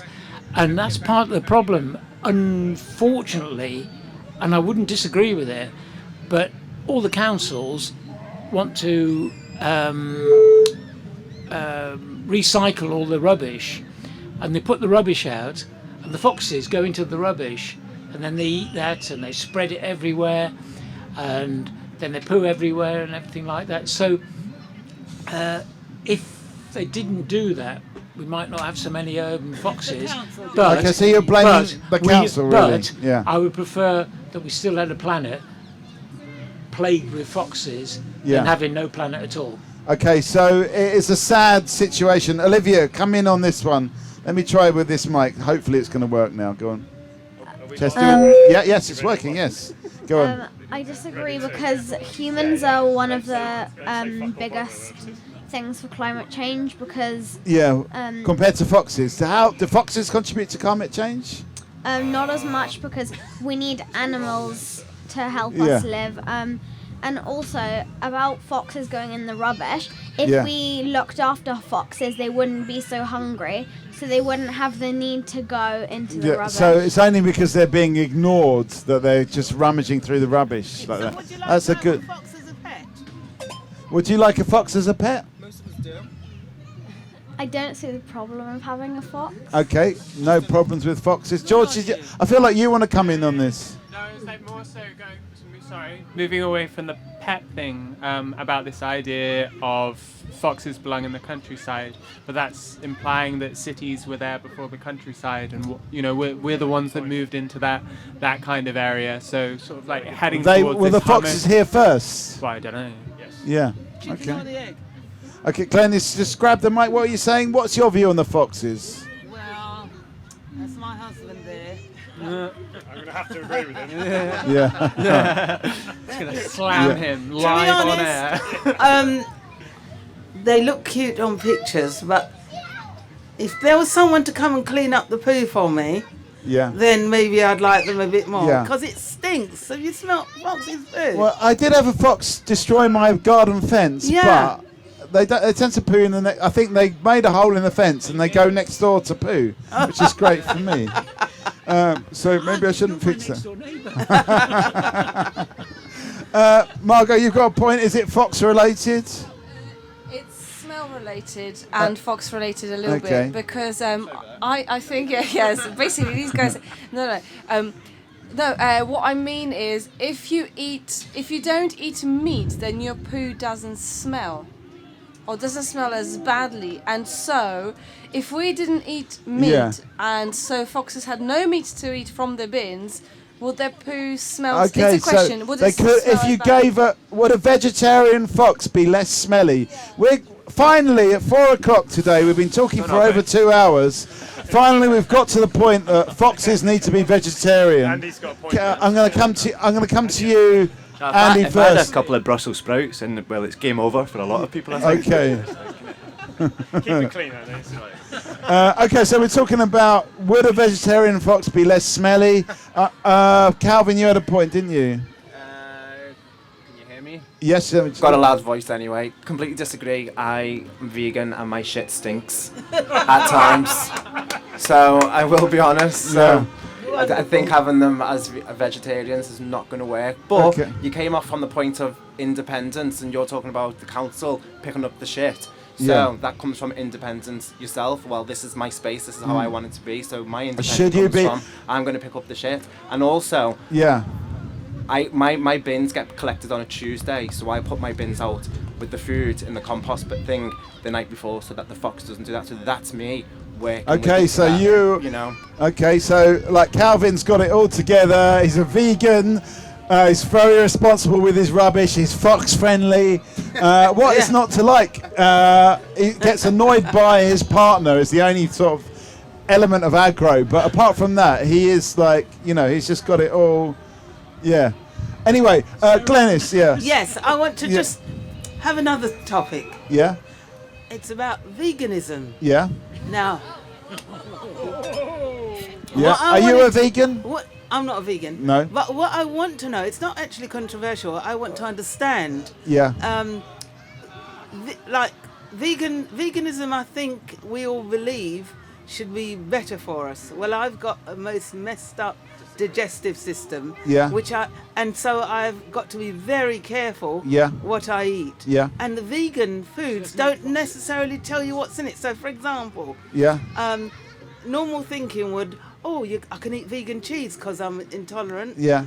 But then I find out that nuts make vegan, and I'm allergic to nuts. Right. Okay. So, just certain things I want to understand.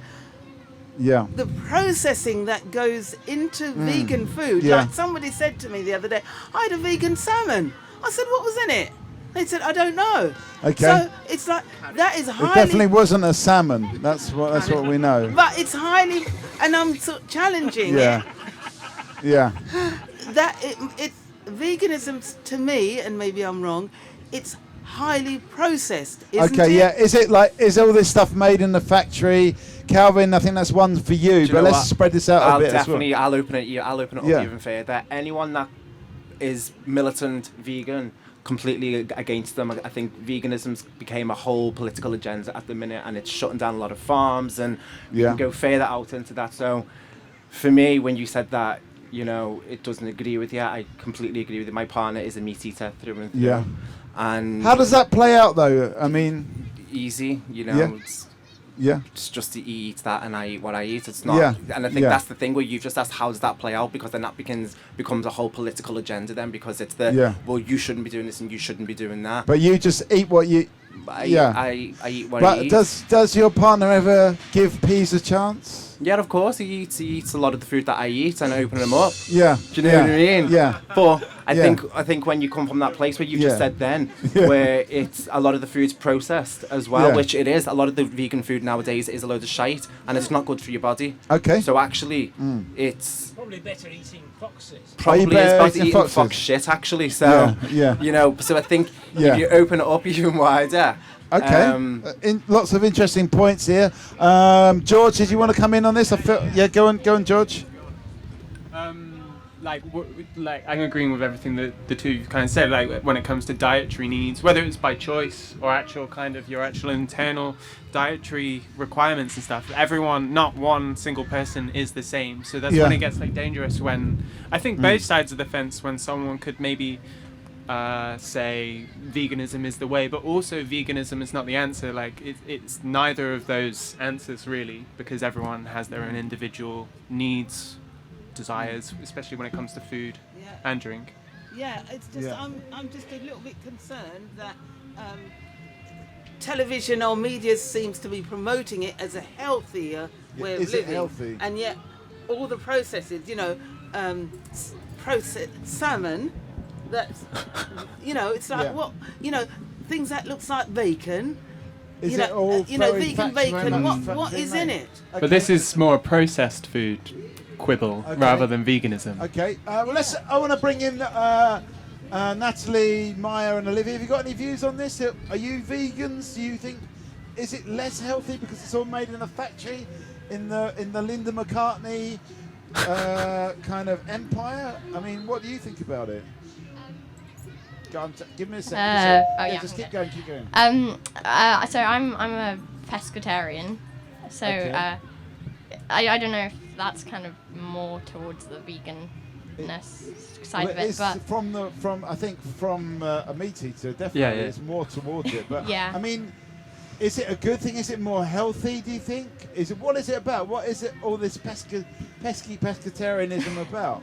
I mean, it just depends whether, as a person who will not eat meat or is a vegetarian or a vegan, whether you rely more on processed foods or more just like natural. Okay, so like, that I think you're saying that as well, Calvin, aren't you? That the processed versus natural is a different argument. It's a different thing. Yeah. Go on, Adam. Just keep talking and I'll just gradually turn you up because otherwise it goes bad. Yeah, go. Am I here? Yeah. Yeah, well, I have a general rule of thumb. If you look on the back of a packet of food and if it's got more than 4 ingredients, then I generally rule it out because it's just processed, whether you eat meat or if you're a vegan.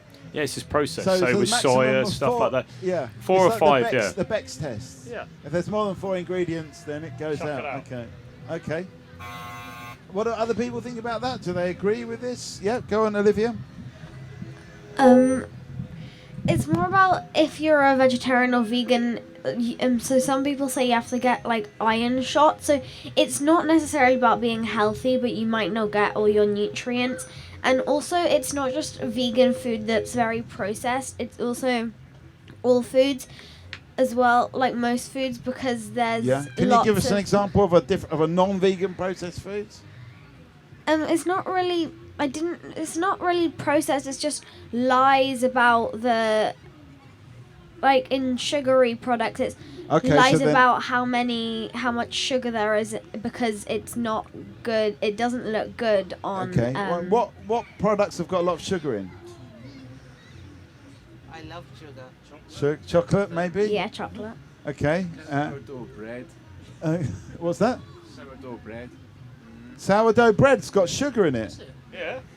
Okay. How much sugar has sourdough bread got in it? Must be quite a lot. Okay, so there's sugar in bread. People got so into. Yeah, okay, controversial. Calvin, come in on this. I'll come back to you in a second. I think if you look at foods and when you actually go through the ingredient, like you mentioned, then the ingredients within food, and you actually see most foods that we give nowadays and on the shelves, all of it has added sugar. Majority of foods has added sugar in it. Yeah. So biggest epidemic really is sugar. Like what she's just mentioned then. So we're in that place where we're addicted to sugar. So if you take it away from someone, you'll just see the withdrawal symptoms. Okay. All right. What are the symptoms? Shakenness. It's literally like coming off from crack. Okay. From your own So experience. it's as addictive as crack, or maybe nearly as addictive Well, it is as if crack. you're starting kids off on it. Go ahead. Chris, go on, and then I'll come to you, Olivia. If you took the sugar out of all this processed food and everything like that, would that make food cheaper? I wonder. Okay. Because food is very expensive. Okay. Would it make it cheaper to get rid of all the sugar? Olivia, what did you want to say? It was about lying. I saw this program and there's this thing called rock salmon, and they were actually killing breeds of sharks to make it. Right. Because it's just people just don't like sharks in general. Okay, so it's actually sharks, but they call it rock salmon. Yeah. And there's no rocks. There's no actual rocks in it, or salmon. Okay. Where can you get in the UK? Okay, so when you get rock salmon, it's actually shark. Yeah, they were saying that a lot of fish and chips on the UK coast were selling fish and chips, pretending it's salmon, but actually it was shark. Shark. Oh. Okay, let me just see if this is going to work. Secret horse meat. Oh no, I've got rid of that one. What's that? So Well, horse you meat. know, there was the whole thing about horse meat being Yeah. in burgers and used in beef products. Right, okay. This is it's the same. Yeah. Right? Yeah. Okay. Yeah. So it's I don't know. I mean, So we all don't have a really know problem what with- we're eating. That's the point, I suppose, Yeah. isn't it? So it's allowing Yeah. huge corporations that sell and shift food of any type. Like, Hang on a second, I'm just trying to attract. Not there's anything wrong with this. Is a good comment. Come and get involved in this. Do you know what you're eating? Do you know? Did you know that rock salmon is actually shark? Oops. Maybe it's me shouting too much that's triggering that. Margot, yeah, go on. I've got a question. Oh, you. Yeah. These guys have to go, DJ. Oh, we'll get a final thought from them. Oh, no, is that what you But- said? Yeah. Oh, right. Okay, yeah. No, they're staying basically. Okay, I just good, wanna, good. Clarify. No, but do people think that we should was that a question earlier? Should we tax the people, the sugar, and should we tax people who eat sugar? No, but No. like, I think- do people who eat a lot of sugar should be taxed? Okay. How are you going to tax them? Does that mean they pay more VAT or more income tax? How does it work? I mean, you can do all sorts of blood tests, right? If you kind Yeah. of go to for your regular checkup and it says like, listen, mate, you've had too much sugar. This is bad for the NHS and for your health in this order. Yeah. You should pay more tax. Okay. Right. Would that work? Would that, yeah. Are we having a fat tax? Is that what you're asking? Yeah. I love sugar. Okay. And when I Yeah. go to the supermarket, I can't bear to see bloody zero sugar on the labels because what they do, Yeah. they add synthetic sweeteners, Yeah. which is not. I don't think it's been proven yet whether it's Okay, good or so bad for is that so worse I than look sugar? for the things with sugar in. Okay. Yeah. Coconut sugar. Okay, so we're talking about sugar. We're talking about do we know what we're eating, I suppose, and all the sugar and all the. We're just eating. It seems like we're eating really bad stuff here. I'm going to come to you in a second, Calvin. But I feel like Maya's got something to say. Were you going to say something, Maya? Wait, I forgot what we were talking about. We're talking about sugar. We're talking about should we tax sugar? We're talking about how do you get people to eat the best thing. Glenys really loves sugar and she hates all the sugar-free stuff. So there's all these things out there. That's what we're really talking about. Well, maybe I'll come to Calvin first because Calvin's always fresh with the point. What were you going to say, Calvin, before I just rudely tried to get Maya involved? I wasn't actually going to say anything, but I'll say something now. Yeah. You mentioned about the sugar tax, and I think in America they do a sugar tax, right? I think America have a sugar tax, so they tax on certain things, and I agree with it. I think you should do that because it is that sense where people are getting ill and whatever else. So it kind of pays for all their medical treatment later on in life if you tax it now. I know, rather than me paying for it. Okay, Chris, go on. I love my wife. My wife loves sugar. But I think she should be taxed really highly, as long as it's not out of our joint income. Or anything like Okay, so she would tax, because if she keeps on going that, she'll get bigger and bigger and bigger and bigger and bigger and bigger and bigger. And someone someone was telling me that not someone, a friend of ours who runs an intensive care unit up in North London, and there was someone in there 165 kilograms suffering from COVID. Right. Now, I bet some of that 160 kilograms was attributable to eating sugar. Okay. Yeah, because you eat too much sugar. Okay, all right. Well, let's keep this. Let's keep this civil right now because we don't want to start off an told you I argument. love you. I haven't got fat. Anyway, this is the not whole Jerry world to know I love Springer. I'm not making him any more cakes. Okay. Okay, so we're making progress here at least. Okay, there's a point over here from Margot. I just want to I'm just going to try and turn this up without killing the whole sound thing. Guys, at the moment we're talking about should our food be taxed? Are we eating healthy foods? I was trying to get the person there was eating a huge hot dog, but she's gone now. But Margot, you got a point. You had a point, didn't you, over there? And there was a point from Adam as well, maybe. I don't know. Go on. I've got a question then because you know how nowadays it's all about kind of like body positive attitudes. Yeah. Where does that come into it all? I'm just interested because I think I'm just really super conflicted about all of this because on one hand, like, I wish I wasn't addicted to sugar. I wish I could just go to a shop and buy something with 2 ingredients and just be okay with it and sustain myself on it. I wish I could earn enough money to go to organic shops. I wish, but sometimes it's just not possible. But I wonder if I kind of, shall I say, let myself go or whatever. And I'm like, no, guys, I'm actually really proud of my really huge body. Is it okay? Like, is it okay to be you, to be big? Is it okay to be big? Is what you're saying. Yeah. You could have, yeah.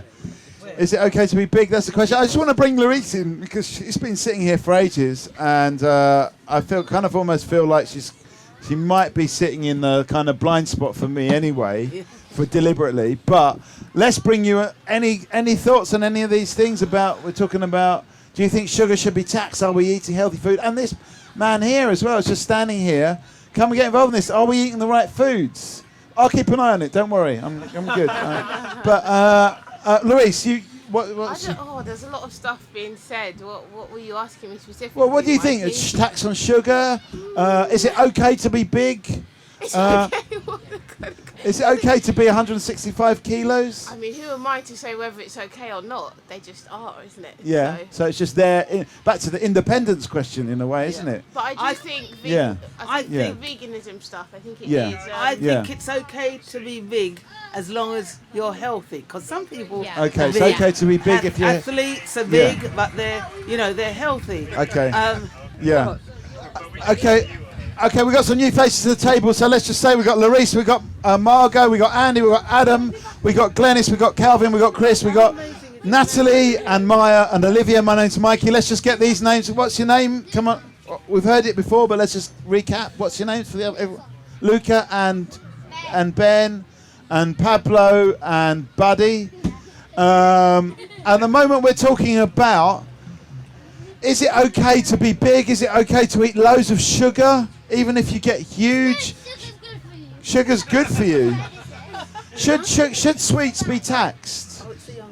And ice cream and Coke, should all that be taxed? Yes, because when I was in Greece, I had to see a doctor. Yeah. She said you should at least eat one sweet a week.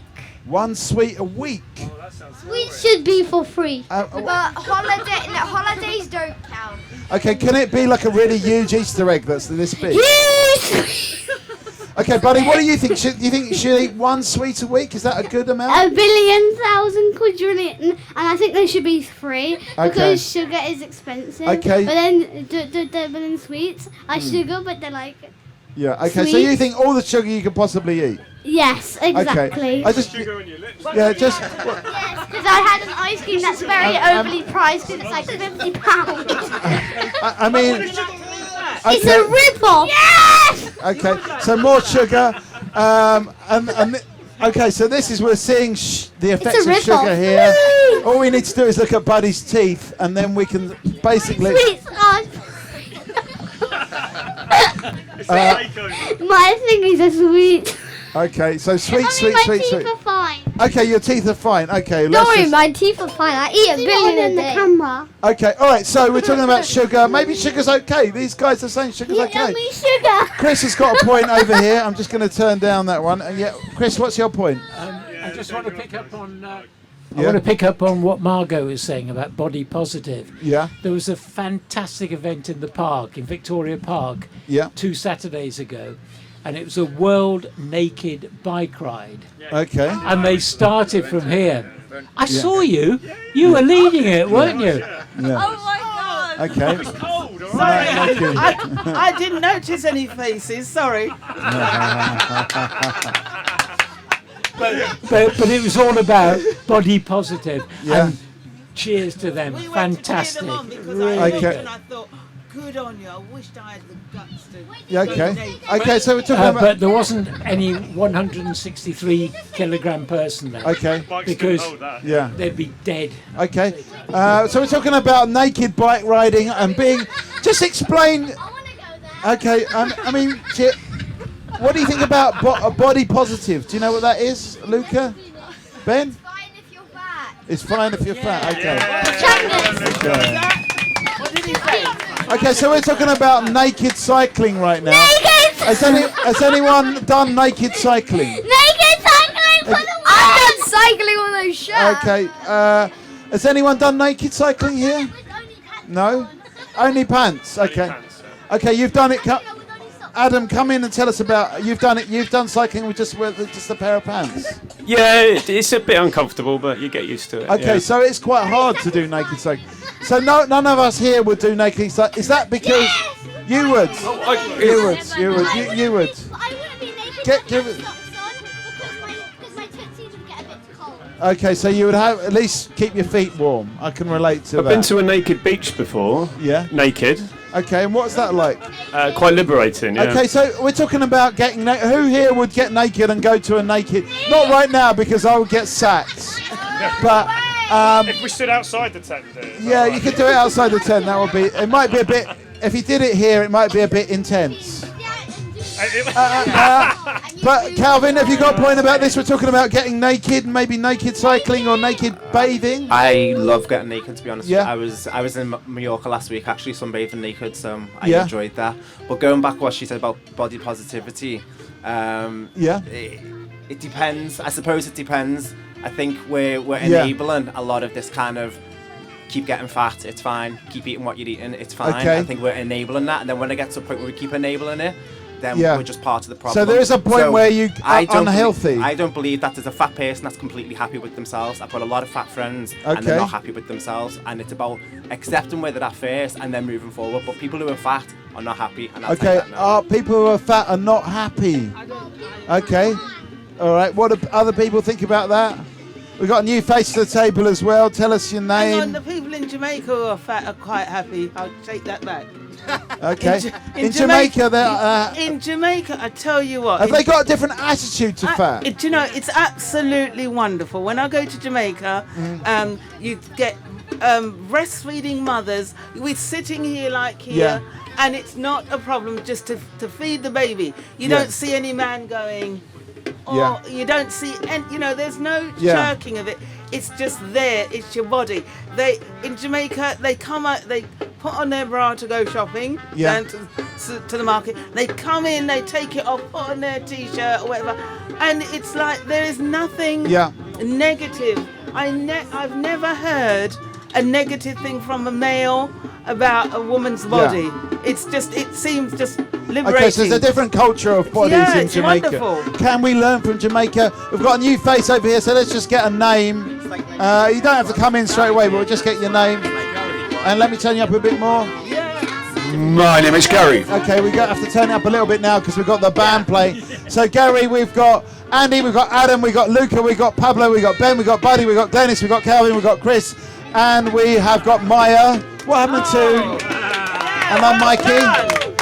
And we've got George on the phone. And then we're talking. We've got Larice over here, who's in my blind spot. And my name's Mikey. Go on, Ben. Go on. Thank you, Mikey. Yeah. I have a baby brother who's half a year old. Yeah. And my mum, she's fine to sit down, Yeah. take it and breastfeed the Yeah. baby. Yeah. So yeah, you think sometimes that happens Yeah. like in London as well. Okay, so London is. I have a lot of fat friends, but they're happy because Yeah. they like who they're more. Because some people are a bit more like bigger than others. Okay. But then even if they're perfectly fine, Okay. then it's fine. So some because people are they're bigger than chunky. others, basically. Yeah, okay. Don't care. People don't care. Do we care? Is it something we need to care about or not care about? Maya. What's that, Luca? Okay, we've got the naked thing still. I know that It's a bit loud. they're a good band, but they're killing the conversation. This is what happened last time. My God, you stopped. Okay, they just stopped. So a round of applause, thank you.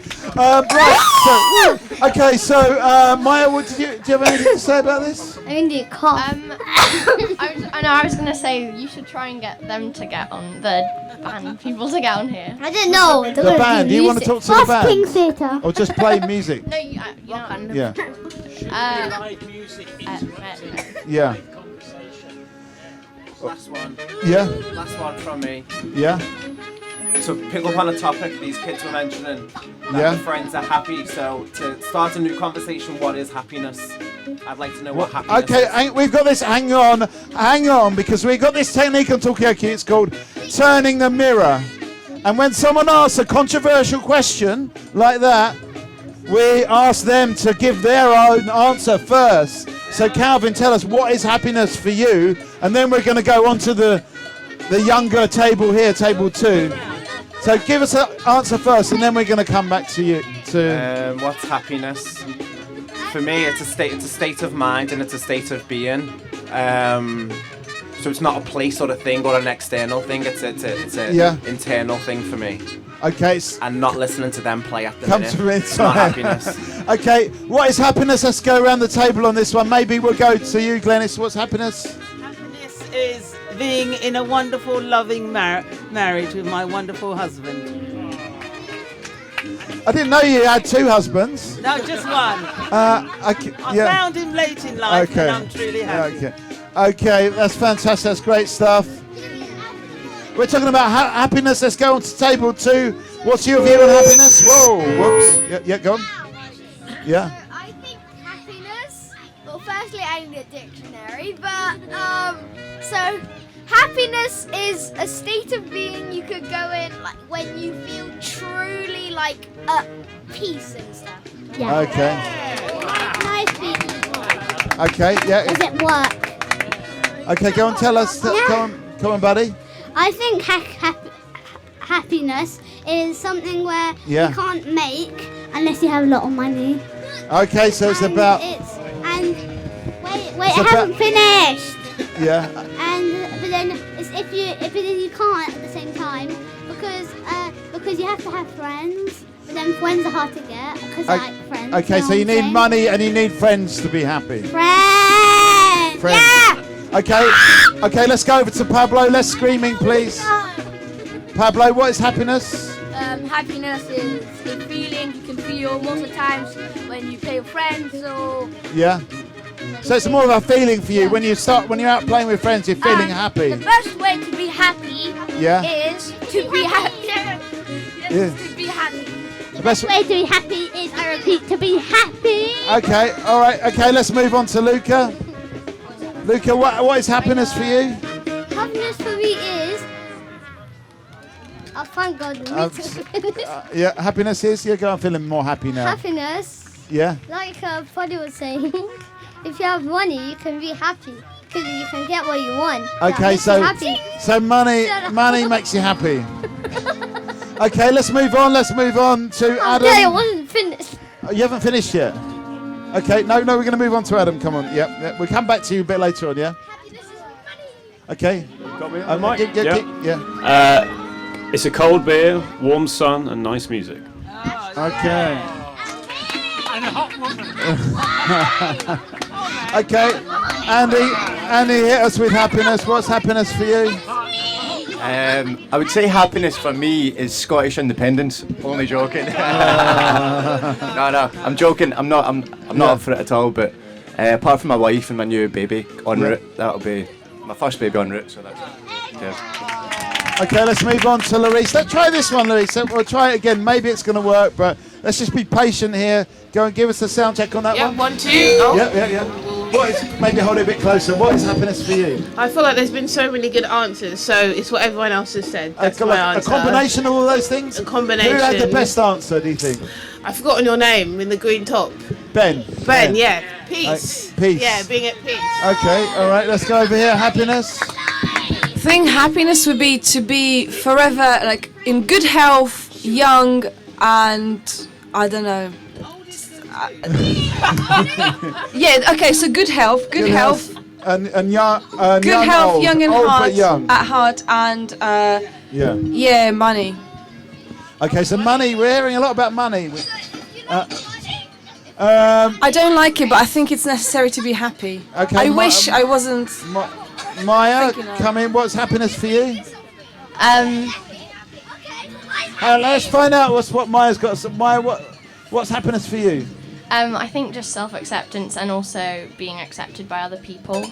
Okay. And being able to feel like you can live the way you'd like to. Okay. And you definitely don't need money to be happy. You don't need money to be happy, no? And also, I forgot what your name is, but you were saying about that you need friends and wanting to be happy, I think. That was Buddy, I think, said that. Yeah. Yeah, it was. Yeah. Or was it? No, it was Pablo. It was Pablo. I It was Pablo. I think Yeah. maybe both of them. Yeah. But So you think friends are important too? I mean, yeah, for me. But if Yeah. you're the kind of person who's a bit of an introvert who doesn't really like to. Yeah. So in a way, spend different time with other people are happy with different things. Yeah. Okay. And you shouldn't. There isn't just one size fits Yeah. all that everyone will be happy with everything. That everyone likes. Olivia, do you want to come in on this one? We're talking about what is happiness. We're going round. Have you got any views on this? No. Natalie? No, I'm fine. Thank No? you. It's a too big subject. Too big a subject. It's huge subject. We're coming to the end of the day. Chris, we didn't ask you what is happiness for you. Happiness for me is being in love. Yeah. And I'm a bit syrupy here, aren't I? A bit high in sugar. Yeah. And I can't say I'd be happier, but it would help me being happier with less foxes.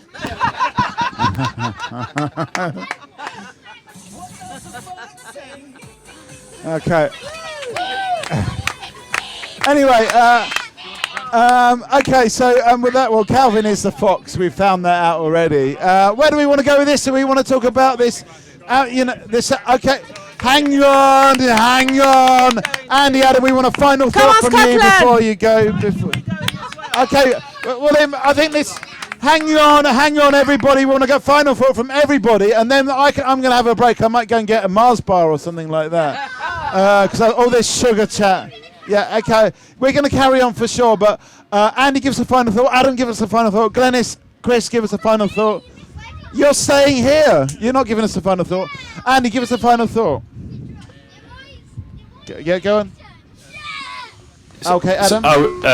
I was really hungover today, and just hanging out with you guys and having a nice conversation with like-minded people has just cheered me up. So I just want to say thanks for your company. Okay.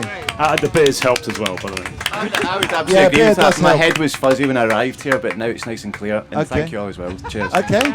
Well, maybe we could talk about the spectre of drinking and what do people think about drinking. But let's get a final thought. I feel go. So who's gonna go first? In life, be yourself, be good to other people, treat people how you'd like to be treated, which hopefully will be a nice thing to do. Are you staying, Calvin, or are you going to go? I'll stay. Okay, thank you. We're going to go to you in a second. We're going to get a final thought from Chris, and then we're going to come straight back to you. Can I just say, being pretty old myself, I think the world's in good hands when you have kids like this. They got fantastic. I applaud you. I really do. Okay. Mikey, I applaud you. Oh, thank you. There we go. Thanks very much. We're here all week, so come back. No, we're actually here Tuesday and Thursday. We're not here tomorrow. Okay, Ben, we're back to you, Ben. Hang on. Thank you. Whoops. Okay, Ben. It's a question and a thought. So Okay. firstly, the thought. Yeah. Who cares if you're fat? Yeah. Just slightly try and manage your eating. And secondly, is there a sweet shop in All Points East? Is there a sweet shop at All Points East? Should there be a sweet shop at All Points East? I think. Do you agree with that idea, buddy? I feel. Yeah. Okay. And what kind of sweets should it sell? All the sweets. All the sweets. I don't know. We've been here all day. speak. There's urban Indian and German speak. sausage and I can't hear. Uzbek street food. Hello. But is there sweet foods? Not speaking. Okay. Go on, Luca. Okay. Yeah. Go on. Hello. I'm listening. Okay. You turned up. Go on, Luca.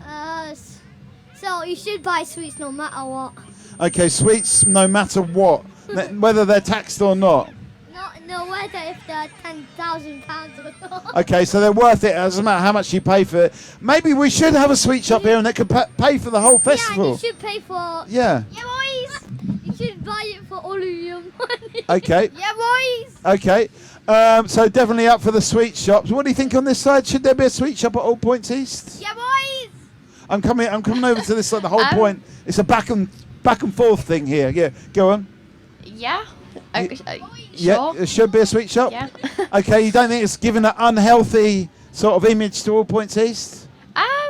I mean, if you think about All Points East as a summer event, and then in the Yeah. summer, like, you know, It's a bit you of can eat fun. a bit more. Yeah. Then I guess it doesn't matter. Okay, so there should be a sweet shop at All Points East.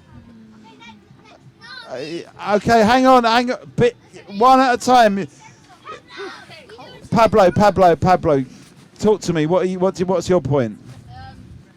I could just turn you up. Yeah, go on. We must have a whole mall here about sweets, just down there. You want a whole mall of sweets? We don't need Okay, these toilets. okay. All right, a mall of sweets. Where did these come from? We've got the artificially sweetened. Can we go back to me? Uh, Can we go back to me? Buddy, yeah. What's your point? Drop the mic! You don't need to shout. You're amplified. But I don't know what. Drop the mic. I think that was. Is that your final thoughts? Okay. Well, thanks for getting involved. We're as we said, we're kind of here all week. We're kind of not. I've got one more final thought. One more final thought. What is that? You should buy sweets until you're broke. Okay. Buy sweets until you. What? Until you're broke. Until you break or until you broke. Maybe Okay. Okay, where are we going to go with this conversation? We're going to keep the flow going, buddy? Mike dropped! Okay, Mike drop. Okay, final thought. Where do you get these coats? Where did we get the Cokes from? I don't know. From German sausage. Are they overpriced like every single shop in this entire little place? Yeah, we got our chips from Fish House, which was still What did expensive. he say? Anyway, Good let's. night and bye-bye. Bye-bye. Thank you. Are you off as well? Give us a final thought. That's kind of fine. Okay, right. So we're going to keep going with this for a bit longer, but we need a subject. That guy Gary just came in, started talking on the phone, and left again. Her poo doesn't smell like roses. Okay, what was that? Sorry, I missed that, Natalie, but I think I've got a feeling I don't need to know.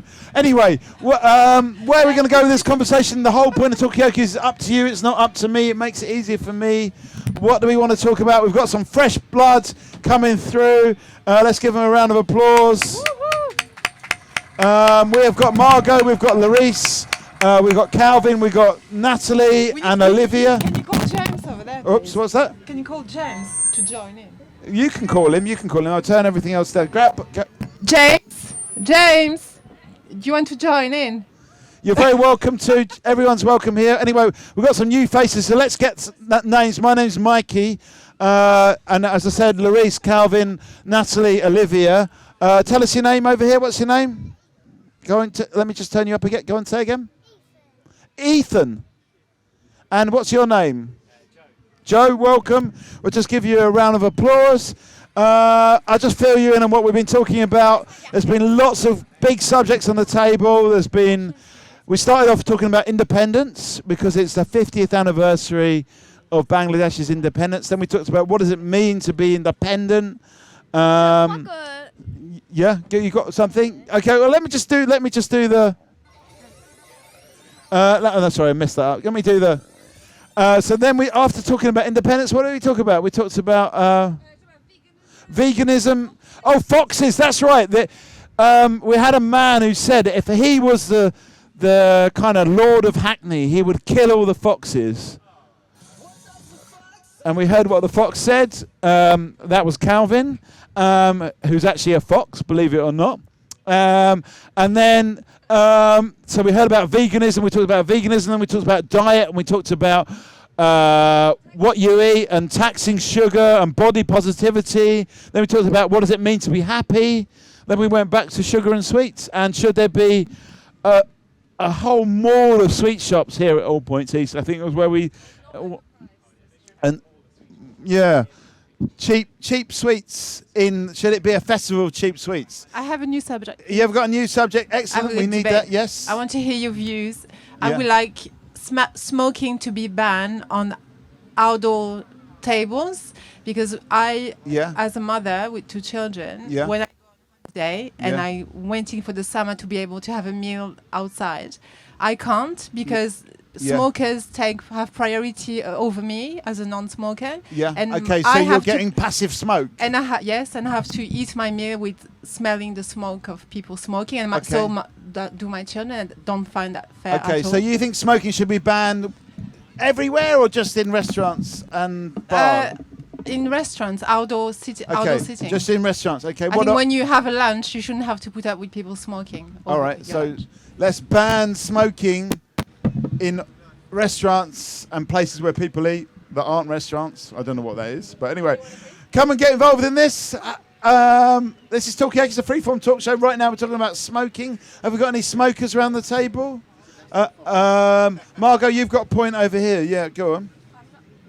Hello. I'm not a smoker anymore, but it's an interesting point that you brought in. Recently, my friend from Poland came to visit, and we met in a pub, and we were outside, and he took out a cigarette. Said, "Do you want one?" "No, thank you." "Oh, you don't smoke?" "Oh my God, what's changed?" I'm like, "No, I've just stopped smoking." And then he was like, "You know what? It's so weird coming to the UK. Whenever I pull out a cigarette, try to have a cigarette, I feel like I'm some kind of the worst offender. You cannot have a cigarette. You cannot be yourself," he says to me. And then I found myself like defending British laws, which is very strange. But he said, "Listen, you're just not trusting people with their, freedom. So you have to, or the British government has to, because I'm not British, it has to like restrict." What people can and can't do. It's too much. But I don't particularly like the cigarette smoke. But but is it a it's question just about interesting. freedom? Yeah, I kind of thought about it as freedom. Yeah. Okay. Question. What do other people think? We've got any smokers around the table? We've got a couple of new faces here. So let's just get your names first of all. What's your name? My name is Rich. Rich, welcome. Rich and Isaac. Let's just give you a round of applause. What's that? Well, this is all being recorded and going online. So, and it's also every now and again an annoying brass band comes past, and then suddenly gets really loud, and then you do need to lean in. But anyway, we're talking about this question about smoking. Is it freedom to be able to light up a cigarette in a restaurant? Joe, I feel like you want to say something. Ethan, do you want to? Yeah. I asked him if he knew what smoking was, and he said he doesn't know, and he's 5. Yeah, and I think that's very interesting. I was just going to say, I think it's generational because when I grew up, I grew up in a house initially where my mum and dad both smoked, and eventually they quit. But I just think it's changing massively, and I think probably, I don't know if we're ready to sort of ban smoking completely, but I think it's moving in that direction. As nowadays, you don't see that many people actually with cigarettes. Far more vaping now. Yeah, and personally, I don't have a problem with vaping. Let's ask Natalie, what about vaping in restaurants? Should that be banned as well? I'm not sure about the consequences of. Is that passive? Is it dangerous? Is it dangerous? Is that okay. passive? Calvin's going to come in on this. There must be two, no? Yeah. So then, no. Yeah. I think choking on the smell of bubblegum is not nice. I don't enjoy that. I don't enjoy walking down Oxford Circus and you're like, bubblegum, strawberry. Do you know what I mean? I don't like having them kind of flits. So you walk But I am a smoker. I will say that I am a smoker. And when I do smoke outdoors, I'll always ask the people around me, do you mind if I light a cigarette? And if they say no, then I won't smoke around them.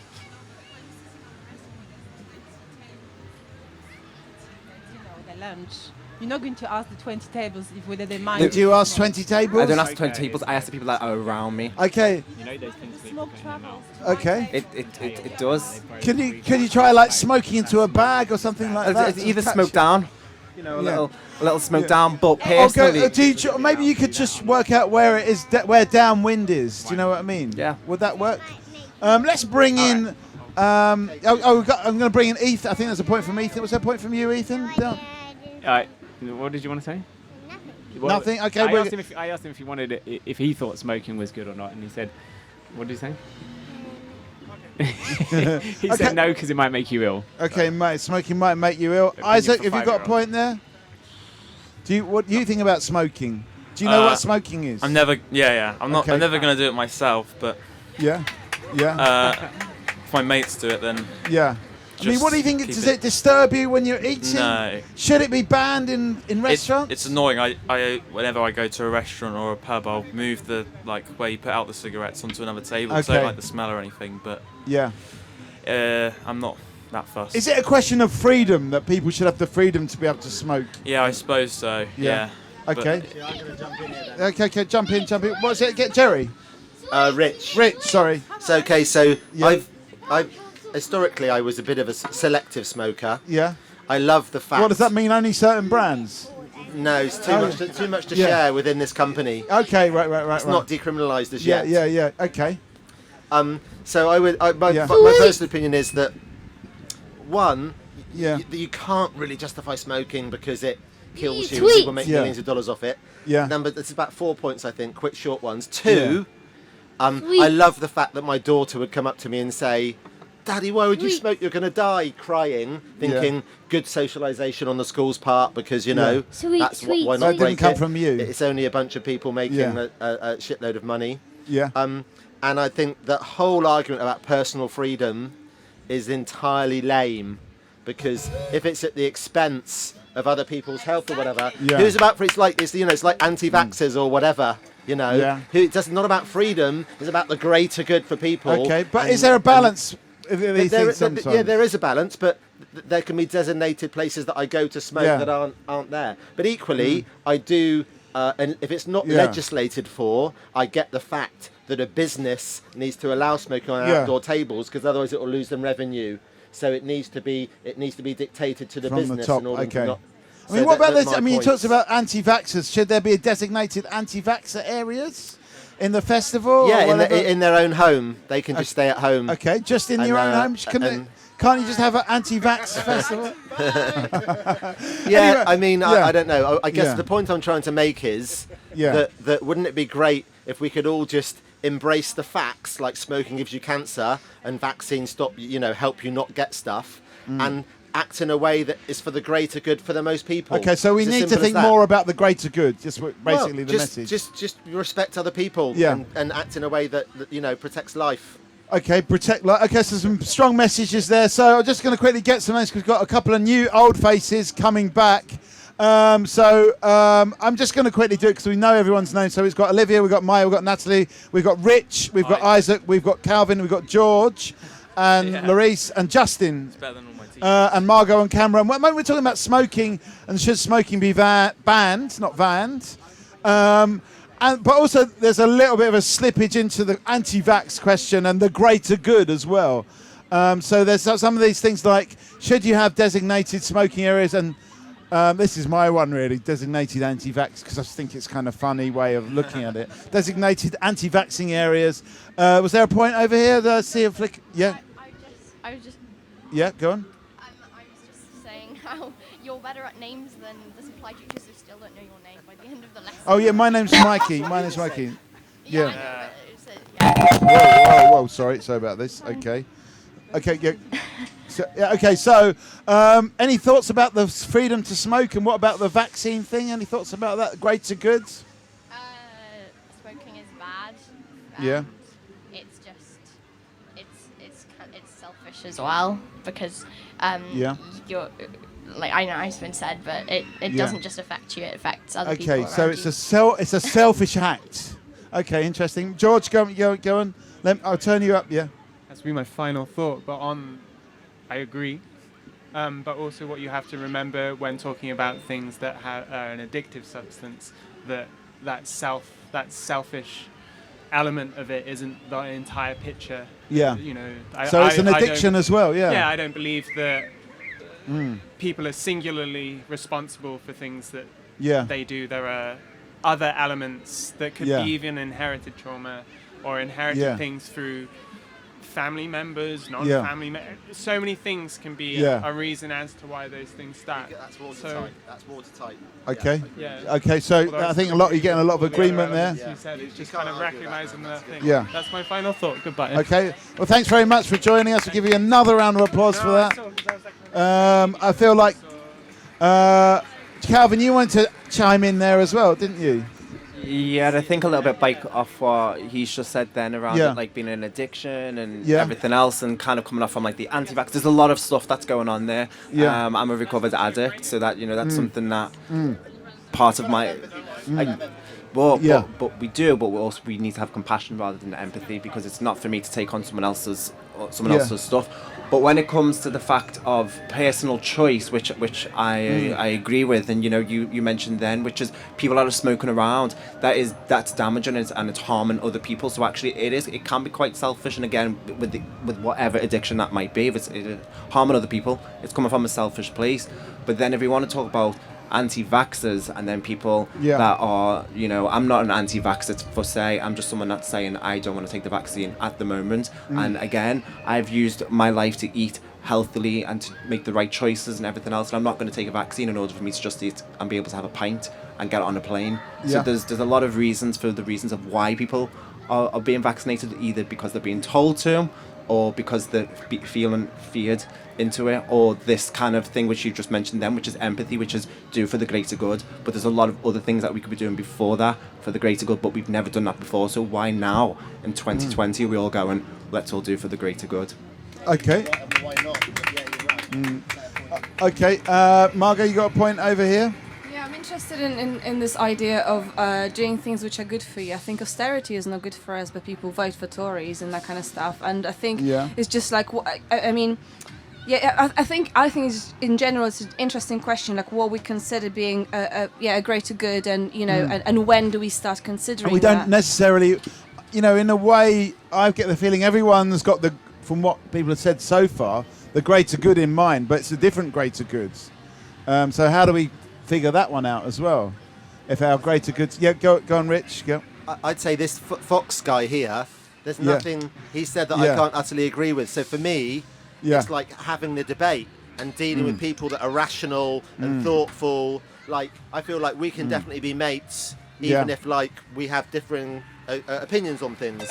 So so for me, partly it's not being too evangelical about things that certainly if there is no sort of consensus on it.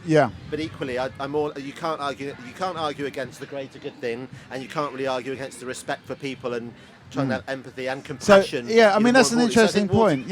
Like all great points, I'd say. And it's the debate, perhaps. The rational, calm debate that is a really important. I mean, that's a really good point. I think we all agree about things like respect for other people and having the greater good, but maybe we disagree about what that actually means in practice. But I reckon we could work it out. You reckon? Okay. I reckon we could. I think, and that's it's consensus, man. As we can, there's a Venn diagram there somewhere, and we can focus on the shit we have in common and get to a better place. Okay, good stuff. Calvin, I feel a bit conscious that table one hasn't said much recently, so I just want to put it out there. There's an opportunity for you to jump in here before Calvin comes back. Justin, Larice, have you got anything you wanted to say? Okay, go on, Justin, and just be patient. Whoa, where I turn you up. Go on. Go on. May I request a Star Wars laser sound effect? Thank you, Mikey.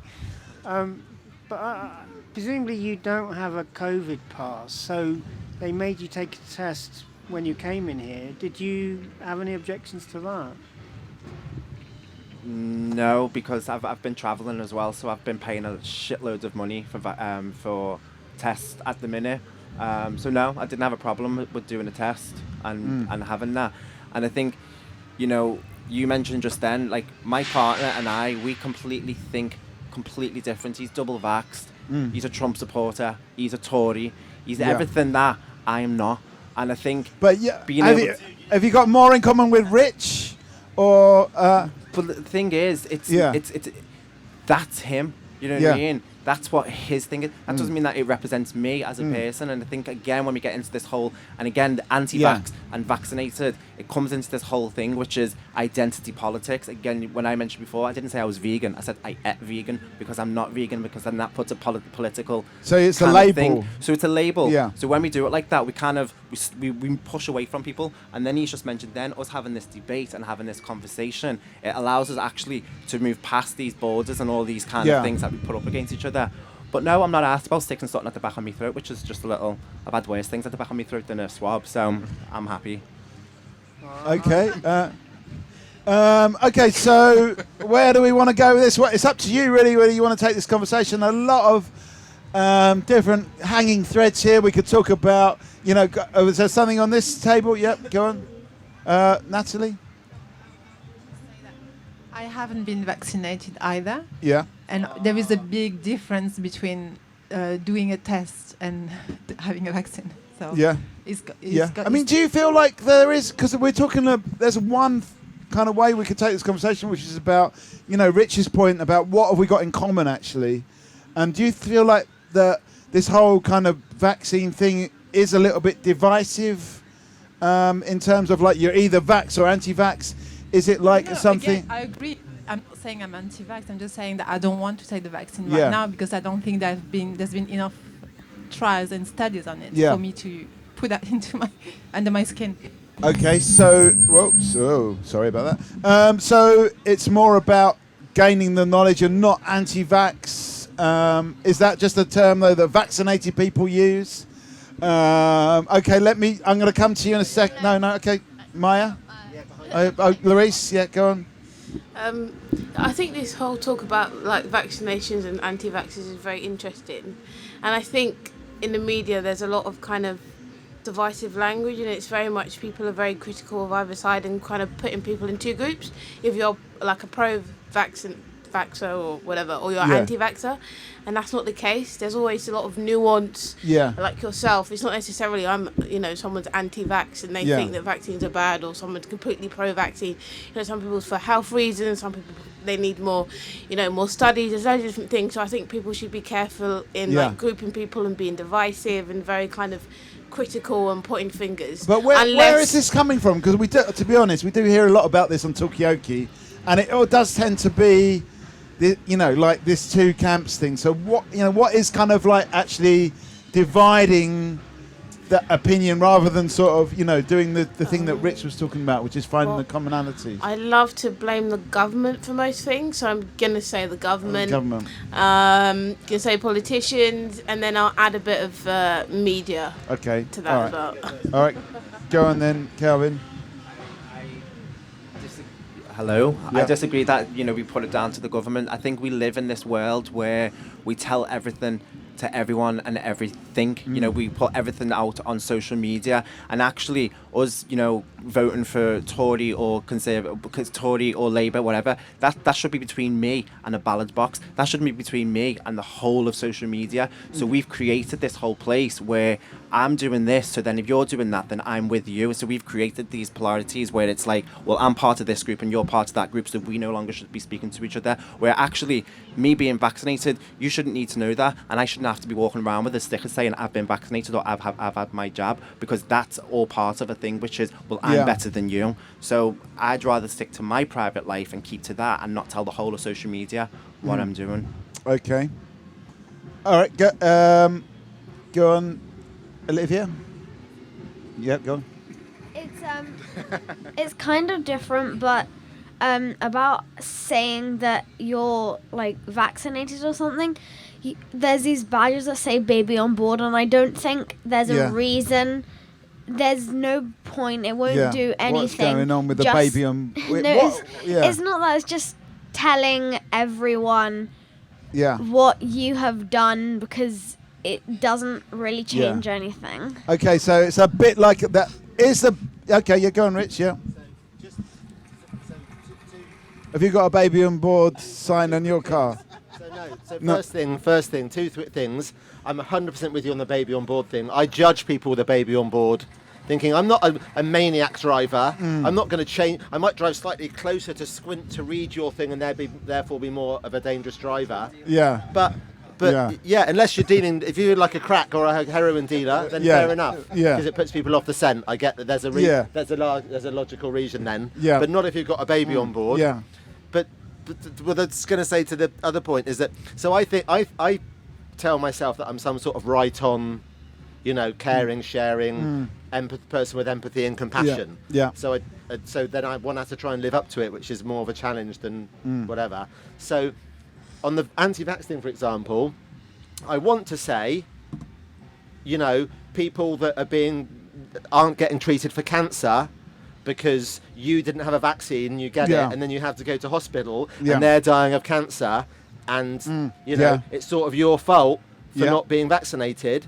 But the other side of me wants to say that makes me a bit of an arsehole to be so confrontational. And how do I find a middle ground and be friends with people, not even to try and convert them, but to try and find a better... So, I started thinking science didn't get you into your position, therefore it won't get you out. Also makes me an arsehole to say that sort of. Basically, the argument is, how do you talk about it without seeming like an arsehole? How do we stay... exactly, because for me, it's irrefutable. The statistics about, you're less likely to die if you've had the vaccine, and you might die from having the vaccine, but it's less likely to kill you than having COVID. So it's just a mathematical, statistical thing. Okay. But I'm not against anyone here. But, okay, hang on. Can I have my cake and eat it? Okay.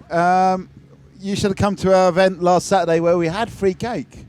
But anyway, you can come to the next one, which is on the 12th of September in Aberfeldy Village in Poplar. Anyway, go on, Margot. I find this point very interesting about you. Maybe you were kind of putting it on a little bit for the sake of the argument, but like this kind of concern about coming across as an asshole. I mean, do people I think that's part of the problem. We care too much about what other people think of us, or what our friends, not even people that we disagree with, but more so our friends or the people that we want to affiliate ourselves with. I come back at that to say that it's not about... So I don't mind you think I'm an arsehole, because in my head, I know I'm not. So, I might be right. Every asshole would say that, wouldn't it? But what I do care about, if I want... So here's a topic not to go on to, but it's an analogy from my life that makes a point. So I used to be like a born-again Christian. Yeah. And I believed that the whole world was dying of cancer and I had the cure from, that great sound effect. Yeah. But the point being that it's not about you thinking I'm an arsehole. It's about if I really give a shit, excuse the language again, kids, and I want the greater good for you, which in my head I do, because I'm this right-on guy, in theory, then it's to persuade you or to get you to the best possible place to where you need to be. In my mind, as I subjectively see it, I need not to be an arse. Like if I was the devil, I would be really nice and your friend. I wouldn't be an arse about it. So if I want to get you to where I think the best place for you and your kids or your partner, or whatever it is, antagonizing, it's through being... Then it's about having the debate in a way that's going to take you on that journey. Whether you think I'm arse, I don't care what you think of me, but I want to get you to the best place, and being confrontational and banging on about science and how you don't believe in it is not going to move you an inch. Okay. So when you talk about science, I enjoy science, I enjoy spirituality, but science hasn't caught up to spirituality yet, so I just want to put that one out there.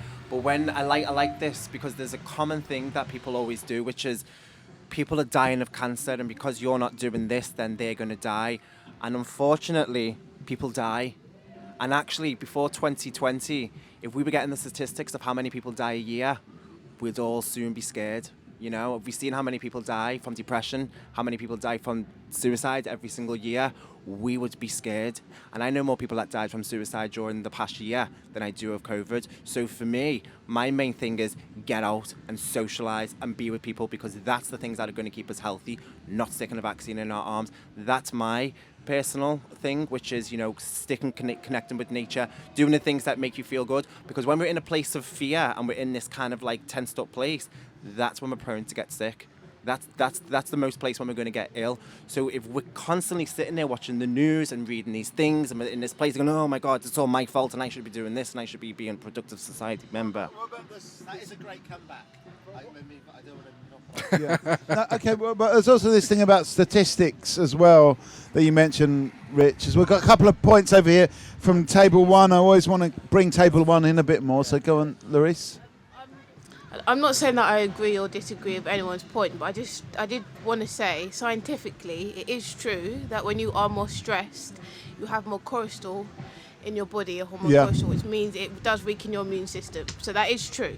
Yeah. If you are more stressed and feared and all that kind of stuff, it does weaken your immune system. But I'm not saying you shouldn't take the vaccine. But I mean, can you take the vaccine and be less stressed? Can you have the best of both worlds? Have your cake if you feel like that's the best of both worlds. Okay, maybe all these things could actually combine together. Justin, you got a point? I just wanted to pick up on something you said, and then something that you said. You said that you found it easier to take the test than to have the vaccine. I find it the other way around. I find it easier to take the vaccine because I don't like needles, but I can look away when they did it, and I can't have something going down my nose. It just makes my eyes water, and I just freak out of that. Anyway, that's just me. And something that you said about how social media puts us into groups, but we don't have to be on social media. I'm not on any social media. You're not on social media? I have no concept of it at all. Yeah. I've never been trolled. I don't know what a lot of half this stuff is. Okay, so it's an alien world to you, the social media. Well, I don't think I'm missing anything. Because all I hear is negative stuff about it. Is Justin missing anything by not being on social media? Is he actually ahead of the game? Where do we want to go with this conversation? Do you want to talk about social media? Do you want to talk about vaccines? Isaac, you've not said much for a while. Have you got any views about this? Which one? Well, whatever is in your head, basically. Whatever's in your head. Maybe the social media, Well, yeah, with social media, it sets an image in everyone's head, in all my year group, my whole school, of what you have to be like. And it's sort of like, it takes a snippet out of someone's life, of their best part, that sort of it gives the impression. It's like a YouTuber, an impression that they have an amazing life if they go to like some festival and take a picture. Like All Points East. Yeah, like this one. Yeah. But so we should all actually be getting some selfies from All Points East. Okay. Yeah. You didn't share any. No. Yeah. We've got to make a move. Okay. But I love what you're doing. Okay. Well, as I said, we'll give you a card. You got a card. We're here on Thursday, and as I said, if you want free cake, come to our gig on the 12th of September. Okay, you're definitely going to be there, but you might need the transport. We've got some new faces at the table, so we've got. Hang on. We want a final thought from you before you go, from Rich and from Isaac, and then we're going to introduce our new faces, and then we're going to see where the conversation's going to go. Have you got a final thought? My final thought is a bit glib, I'm afraid. It's like, just, make the effort to be as good as you can, and like think of others before yourself as much as possible, and open dialogue where we can say shit we disagree with and still totally be friends. Dialogue, disagreement should never affect our sense of endearment for each other wherever possible. You should be able to have disagreements with your friends.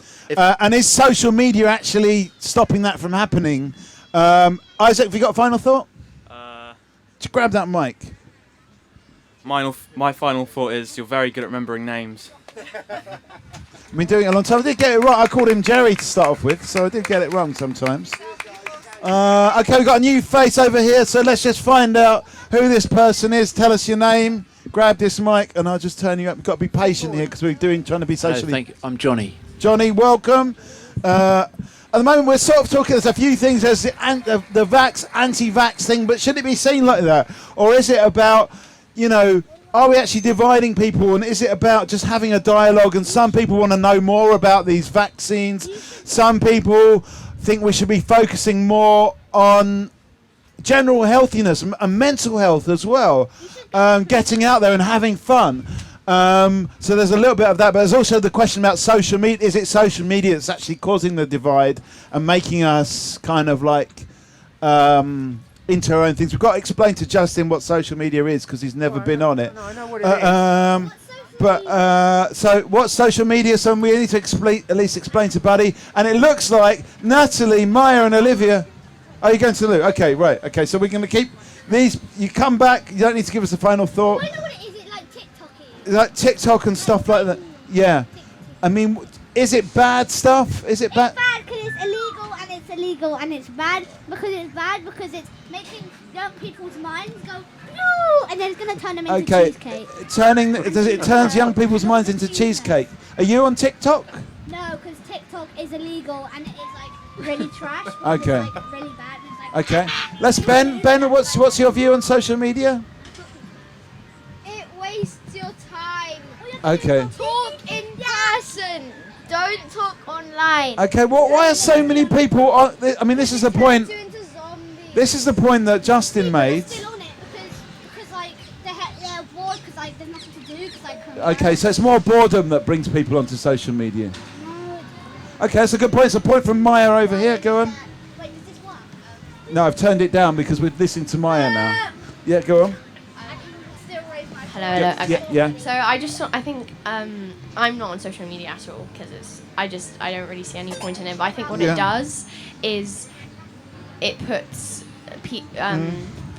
people who use it into a kind of state of mind that makes them think that, oh, I'm having a nice day out. Oh wait, I'm on social media. I have lots of followers. I'm gonna put this up because it just feels weird if I don't share this part of my life. It kind of I've distorts shared so much already. people's experience. It's all about, oh, I'm enjoying this, but I've got to tell everybody else about it, rather than just enjoy it. Yeah. I think that's what. Yeah.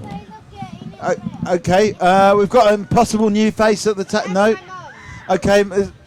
We're talking about social media. Justin, you've got a point, and then we'll come to you, Olivia. Yeah. Well, no, I was just going to ask you over there that just spoke. I was just going to ask you. I mean, it must be very hard for you to be off social media because you must be under a lot of pressure from your friends. They must all be on it. How do you manage not to be on it when? Okay.